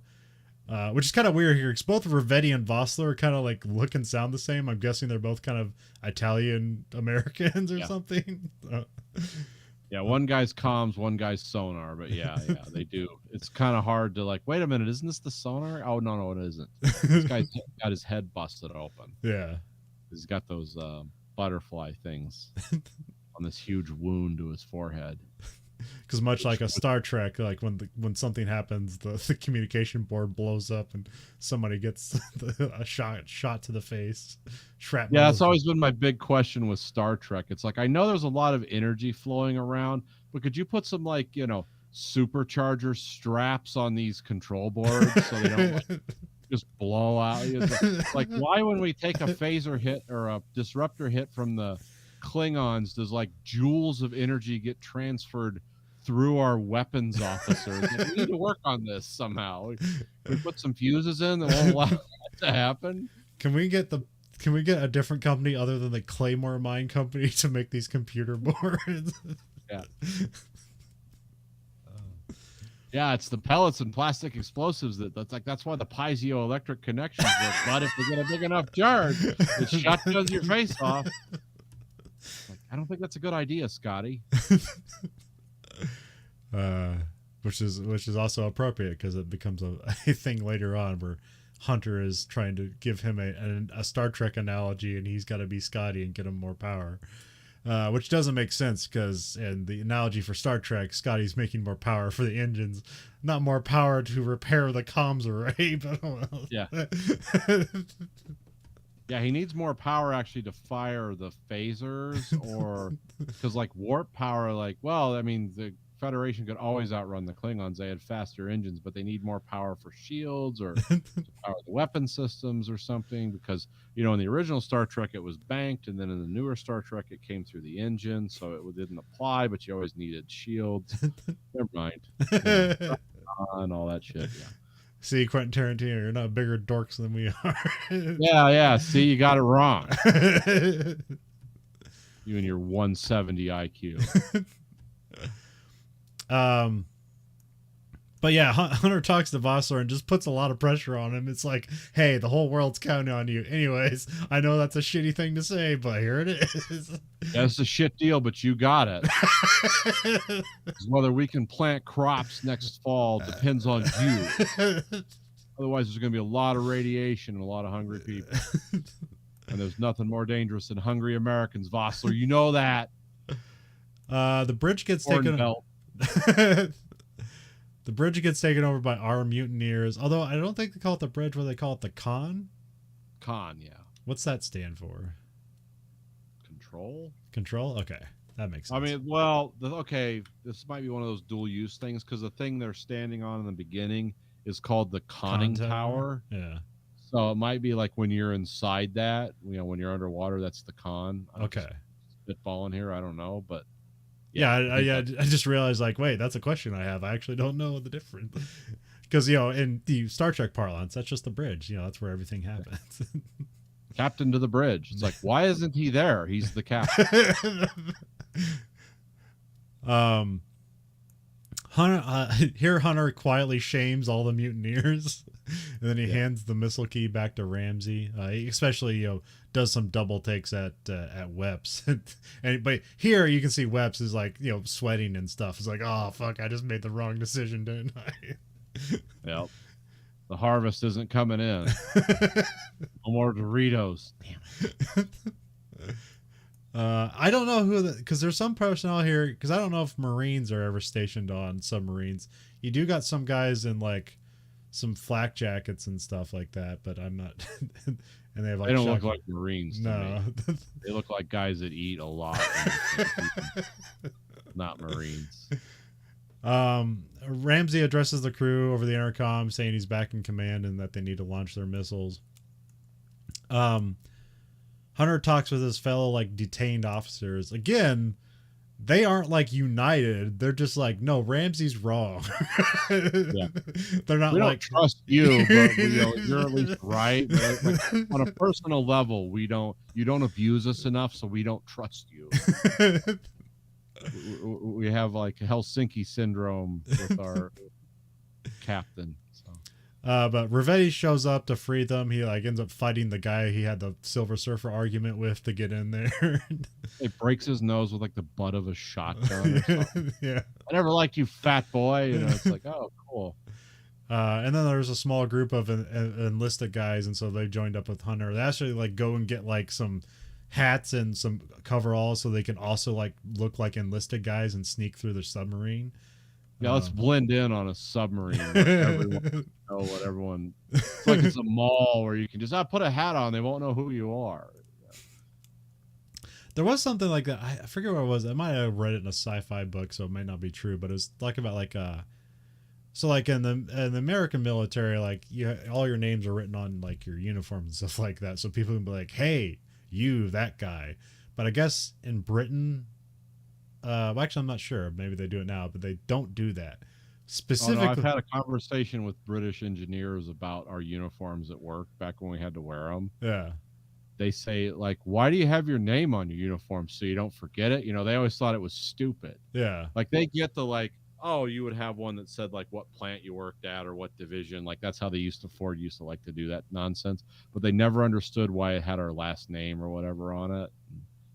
They were like, well, that's just dumb. Like, why are you going to forget your last name? Like the British totally saw it like, oh, I can't believe you do that. It's like, I wanted to explain to him, it's like, no, here we're very impersonal. We don't really want to know who people are. So if they have their name stenciled on their forehead or something, it's a lot easier for us to pretend like, hey, Jeff, good to see you again. We don't bother to learn about people here because we're secretly evil. We learned that from you. Yeah. Dad. Yeah. Well, I heard like so, and I don't know if it's true, but the reason was like they don't do that in the UK so that it's like a security measure. Like you can't just walk around and be like, "Hey, Garcia, let me through," and like you're posing as like an officer or something like that. Like I goes, "Hey, Garcia," it's like my name's not Garcia. Who are you, sir? That could be too. Yeah. Yeah. Again, don't know. Just they think it's. I had a guy explain it to me from England. Like it's like that's demeaning. That's demoralizing. It means nobody wants to know your name. But we're talking in the civilian world here, not the military ones. Yeah. Well, yeah, in HVAC, it's like all my all people at work. Well, they're like seasoned in the business. They know a bunch of people like at like the supply warehouses we go to. Like they even have them like on phone and stuff like that, and then get stuff done real quick. And like I don't even know, even though I've been there like for the past like 5 months. Like, I don't know anybody's name because I feel so out of place all the time. I'm just trying to get in and out of there as quickly as possible, so I don't know anybody's name. And it's not like I'm trying to be an asshole. It's like, sorry, dude, I don't know who you are. It's like, I didn't take the time. You weren't wearing a name tag, and I couldn't politely find a way to figure your name out. So I guess I just don't know who you are, man. Yeah. It's like, I'm sorry, I can't help you. Let's see here. Oops.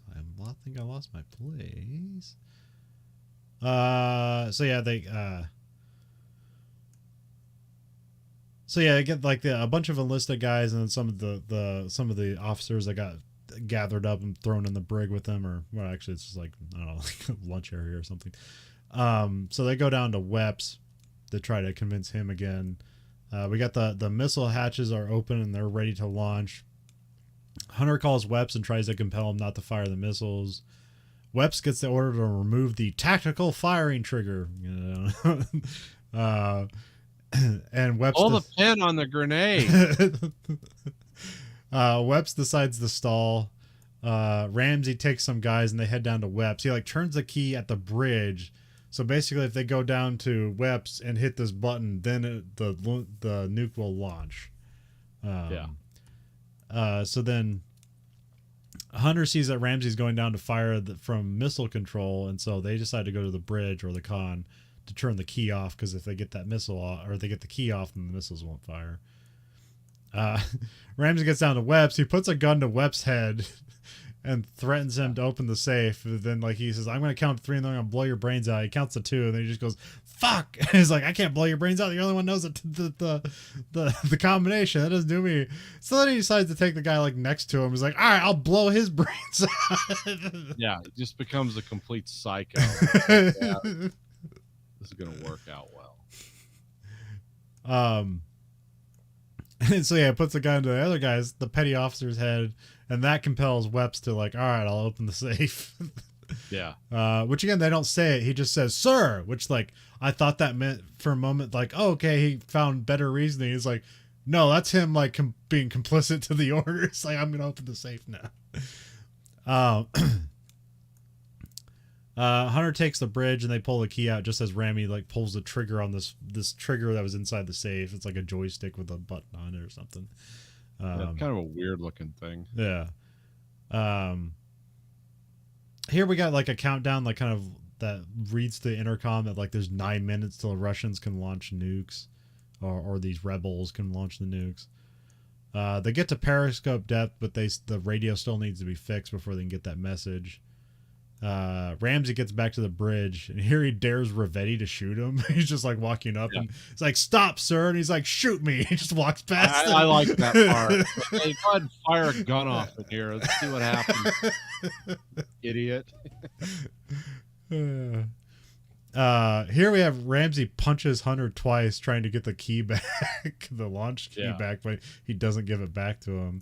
Which again, here he's like, hey, here's slap fight. He's just taking these shots freely, but he's a boxer, so obviously it's like, okay, he knows how to take a punch, which presumably Ramsey doesn't, if they're complete opposites or whatever. So now that they have like, they're gonna wait 3 minutes because there's like 4 minutes till the rebels have launch capabilities, or as far as I know. So they're going to wait 3 minutes to make sure to see what this message that came in was. Here Ramsey talks about the Lippinzonner stallions, the most trainable horses, and they're all white, which again, this is like, it was this. Now see, here I got a weird racial message. Yeah. I remember this part. Like, oh, okay. Like, no, they're born black in Spain, and it's, then Ramsey's things like, yeah, you stick a cattle prod up their ass, you can teach a horse to deal cards. Like, what the hell is this guy saying? What's this mean? Also, like, where like Hunter counters that, like, yeah, they're all white, but they're born black. But they also dispute whether they come from Spain or Portugal, which I guess they're both wrong. I read in some trivia they're actually from some other place, Germany, I think. Yeah. But yeah, I mean, this could be like a subtle racism thing. Also, I was wondering, was this written by Quentin Tarantino? Because I remember Tony Scott did direct True Romance, and there's a very racial speech in that movie that people seem to love. Oh, about the origin of people from Sicily. Yeah, those are the Moors. Yeah, okay. I'm not going to repeat that one. Go look it up for yourself, folks. It's great. But it's basically a guy being racist to piss off a guy because he's racist. Yeah. To make him it's shoot a double entendre of racism. The EAM comes through and they grab the message and they authenticate it. The message is authentic. And here we get that the missile launch is terminated. The corn harvest is safe. Ramsey hands over the con to Hunter, and then Ramsey goes back to his quarters. We get titles: November 2nd, Mediterranean Sea. Here we get the news reporter again talking about the Radyshenko, and basically how it's like the rebels almost immediately gave up, so we have no idea why this happened. Yeah, it's like they surrendered as soon as they saw a tank, and it's like, oh wait, we almost started World War III, and like the America's most powerful weapon was like taken over multiple times. And it's like, oh, this seems really bad. This plan obviously didn't work. Well, it's also like that, what seemed like the rebels almost gave up immediately, but was that a rebel sub out there then? They had to have been, right? I don't know. Did you just kill 200 Russians doing their job? So we cut to the U.S. Naval Headquarters in Pearl Harbor. Ramsey and Hunter are before a board of admirals for like a debriefing, because it's not necessarily like a tribunal or anything like that. It seems at first like Hunter's going to be railroaded because they don't even let him give his testimony. So it's like, well, this isn't going to go. He's like, Ramsey's pulling all the strings, but here he learns that like Ramsey's going to take an early retirement. And then also Ramsey gave a recommendation to the board that Hunter be given a command as soon as possible. But they also like counterattack that, but like, hey, everything you guys did on that boat is a very large embarrassment to the Navy. It's super fucked up, by the way. But we only got, it takes 20 years to make one of you guys, so you're going to retire, and we're going to put you in the same situation again, see if something different happens. Because that's how life works. And it actually does work that way. It's actually worse than that in real life. But, again, we did see Hunter did... He now has combat experience more than anyone else in the Navy, and he's succeeded at his job. He should be the #1 guy for a boat. And he was ultimately right about the whole situation. At the end of the Cold War, he was the ultimate like fake war fighter. It's like, yeah, I fought the fake war, but we did it on the submarine with my captain, and I was right because this. And we killed a bunch of Russians, but nobody cares about them. A bunch of Russians are always dying. It's what they do. Yeah, it's what they're born to do. They're born to die. Yeah, just to serve as a cautionary tale to others. Like, don't be like the Russians. Yeah. But for all ridiculousness aside, this movie's very watchable. Oh, yeah. It's cool as shit. Great performances, and like it looks so cool. I mean, there's a lot of crazy things like, Tony Scott's playing with the color palette where there's like just blues and greens and reds just cast all over the place. I like that the computer screens are just cast onto people's faces, even though it doesn't make any sense. But it's fun. Yeah, it's like you got the brightness all the way up on that boss. Dark submarine cave. It's like, I want this to look like a spotlight from an aircraft.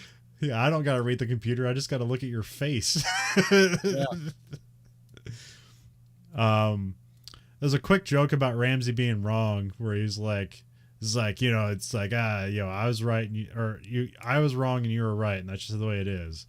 The horses were from Spain, not Portugal, and then that's the little joke. And then Ramsey walks off with his dog. Yeah. Then we cut to like, I'm gonna get a $200,000 a year pension. Yeah. Work for a defense contractor to fleece the American taxpayer out of even more money. Arrivederci. Then we cut to a blurb that says, as of January 1996, primary authority and ability to fire nuclear weapons will no longer rest with a submarine commander's. Principal control will reside with the President of the United States. Sure, and we have no idea whether that's true. Yeah, or there's no not. context for this, or like, Yeah. it's just like, yeah, we don't know if this actually happened. It's just a blurb at the end of the movie. So. This is like the mythology of the British, the Resolution submarines, the Resolution class ballist, their Trident missile submarines. Yeah. You know, there's always this. There's a story about there's a letter from the Prime Minister in the safe, and you're not supposed to open it until after the start of hostilities. Nobody knows what's in it, but they always like. I heard the story on NPR, of course, so you can guess which way this is going to go. Like they wax poetically about how they're like, don't launch the missiles. It'll just screw the world up. It's like we've already lost, you know, all the bastions have collapsed. It's like you're the last surviving members of the UK. So don't launch the missiles. Find a friendly port. And like, because they don't know what's in the letter. So they just hypothesize. But I know it's a Churchill thing. It's like, bomb them again, bomb them twice. I know what's in that letter because I know British history, and it's like kill them for your father's sake. You know, but yeah. So it's all this stuff. It's like, yeah, maybe they don't have independent launch authority. I bet they do. Well, there used to be a thing. Nuclear weapons are about vengeance. They're not about always remember that. Well, there did used to be a thing where, because this is kind of what Dr. Strangelove is based on, where like the heads of the independent like military sections, Army, Navy, Marines, and Air Force, like they did have like their own leadership and like presumably had the power to go to war if everyone just followed their without getting approval for it, which later on that all changed in like 84 or something like that. It actually changed during the Kennedy administration. It started to change, but yeah. Well, I can't remember where it is because I looked it up. It was something. It was a Goldsmith bill during the Reagan administration, but maybe this was just solidifying something where it's like the heads of each military, and this is like the Joint Chiefs of Staff. This is what they are. Like they are the heads of the individual parts of the military, and what they are in charge of is training of the military, and then the military is supposed to be controlled by the civilians and the president. Essentially, that's how it's structured now, presumably, if everything is followed. Well, I mean, the way I understand it is when McNamara took over after Eisenhower, he integrated a policy called a new look, where it's like, oh, we need to understand our nuclear strategy and you got to remember when McNamara and the Kennedys took over, it's like, oh, we still had like multi-megaton like drop bombs waiting in unsecured hangars in Europe to just like use at the slightest provocation, and they were horrified. And then they came up with something called PSYOP, which is that's not psychological operations, that's SIOP, which is single integrated operational plan, which is like, okay, if the leadership is decapitated, then we basically turn it over to the military until we find a civilian leader. It came about after the Cuban Missile Crisis, where they're like, oh, okay, because conceivably the Cubans could have launched a missile that would have hit Washington, D.C. and killed everyone that was in charge. Yeah. And it's, oh, we got to come up with a plan to, account for that.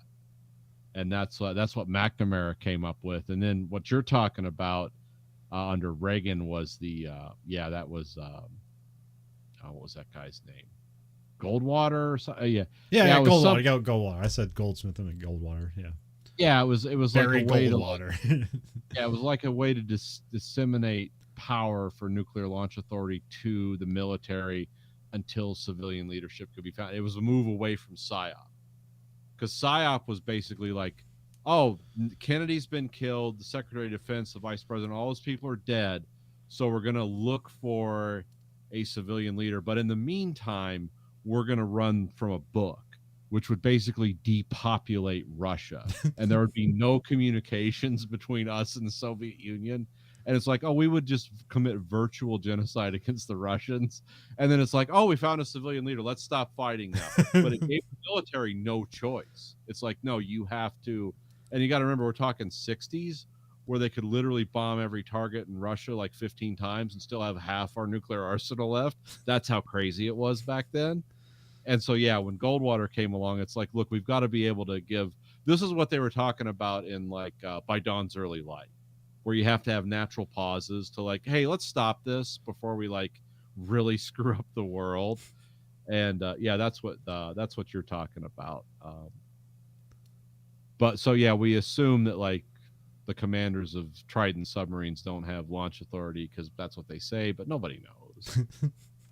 I mean, giving those guys independent launch authority wouldn't help, because it's like, oh, so your leadership structure has collapsed down to the captain of a submarine. That means everyone else is dead that can give orders. So it's like, yeah, let's launch more fucking missiles. Like, what good would that do anyone? You know, it's there is no standard of victory in nuclear war except annihilation. Like that's it, supposedly. But then you realize how bad the Russian stuff is, and it's like, oh yeah, we could win. Again, we're just not bringing in the corn harvest in like 99. It's like, oh, okay, we're gonna, don't eat that. It's irradiated. Next year will be fine after we strip away the first 20 inches of soil. It'll be good. And even though it's like this was kind of a critically successful, commercially like okay successful, was it wouldn't make 300 million, but it made like 90 or something like that. And sometimes it just says like it made like 140 internationally, but like the international numbers don't mean the same thing then that they do mean now, because a lot of times those rights were sold away to other companies. Yeah, it's like there's no profit from that. It's like the profit was in selling the rights. Holy shit. Oh, wow, this is weird. Do you hear this? Yeah. Okay. Do not drive. Basically told stay home. And that was like what is this? Is this the presidential one? No. Okay, this is the city of Ann Arbor. Okay, go. That's weird. That really scared the fuck out of me. We're talking about nuclear war, and I'm getting like flashing triangles with exclamation points. All right, my son's out, so let's wrap it up. What was that? Yeah, come on. Yeah, so like, yeah, this is a great movie. There's also like the thing about submarines, they just make for great drama anyways, because all the bad things happen down here. But what's interesting about this movie is it isn't really about like two sides. It's all about the drama inside the submarine, which is why this could just be a play. Yeah, because there's no like greater, other than the situation and the cool submarine that just got destroyed. Like, there's no outside influence. This is these two guys, fighting about, do we end the world or do we not?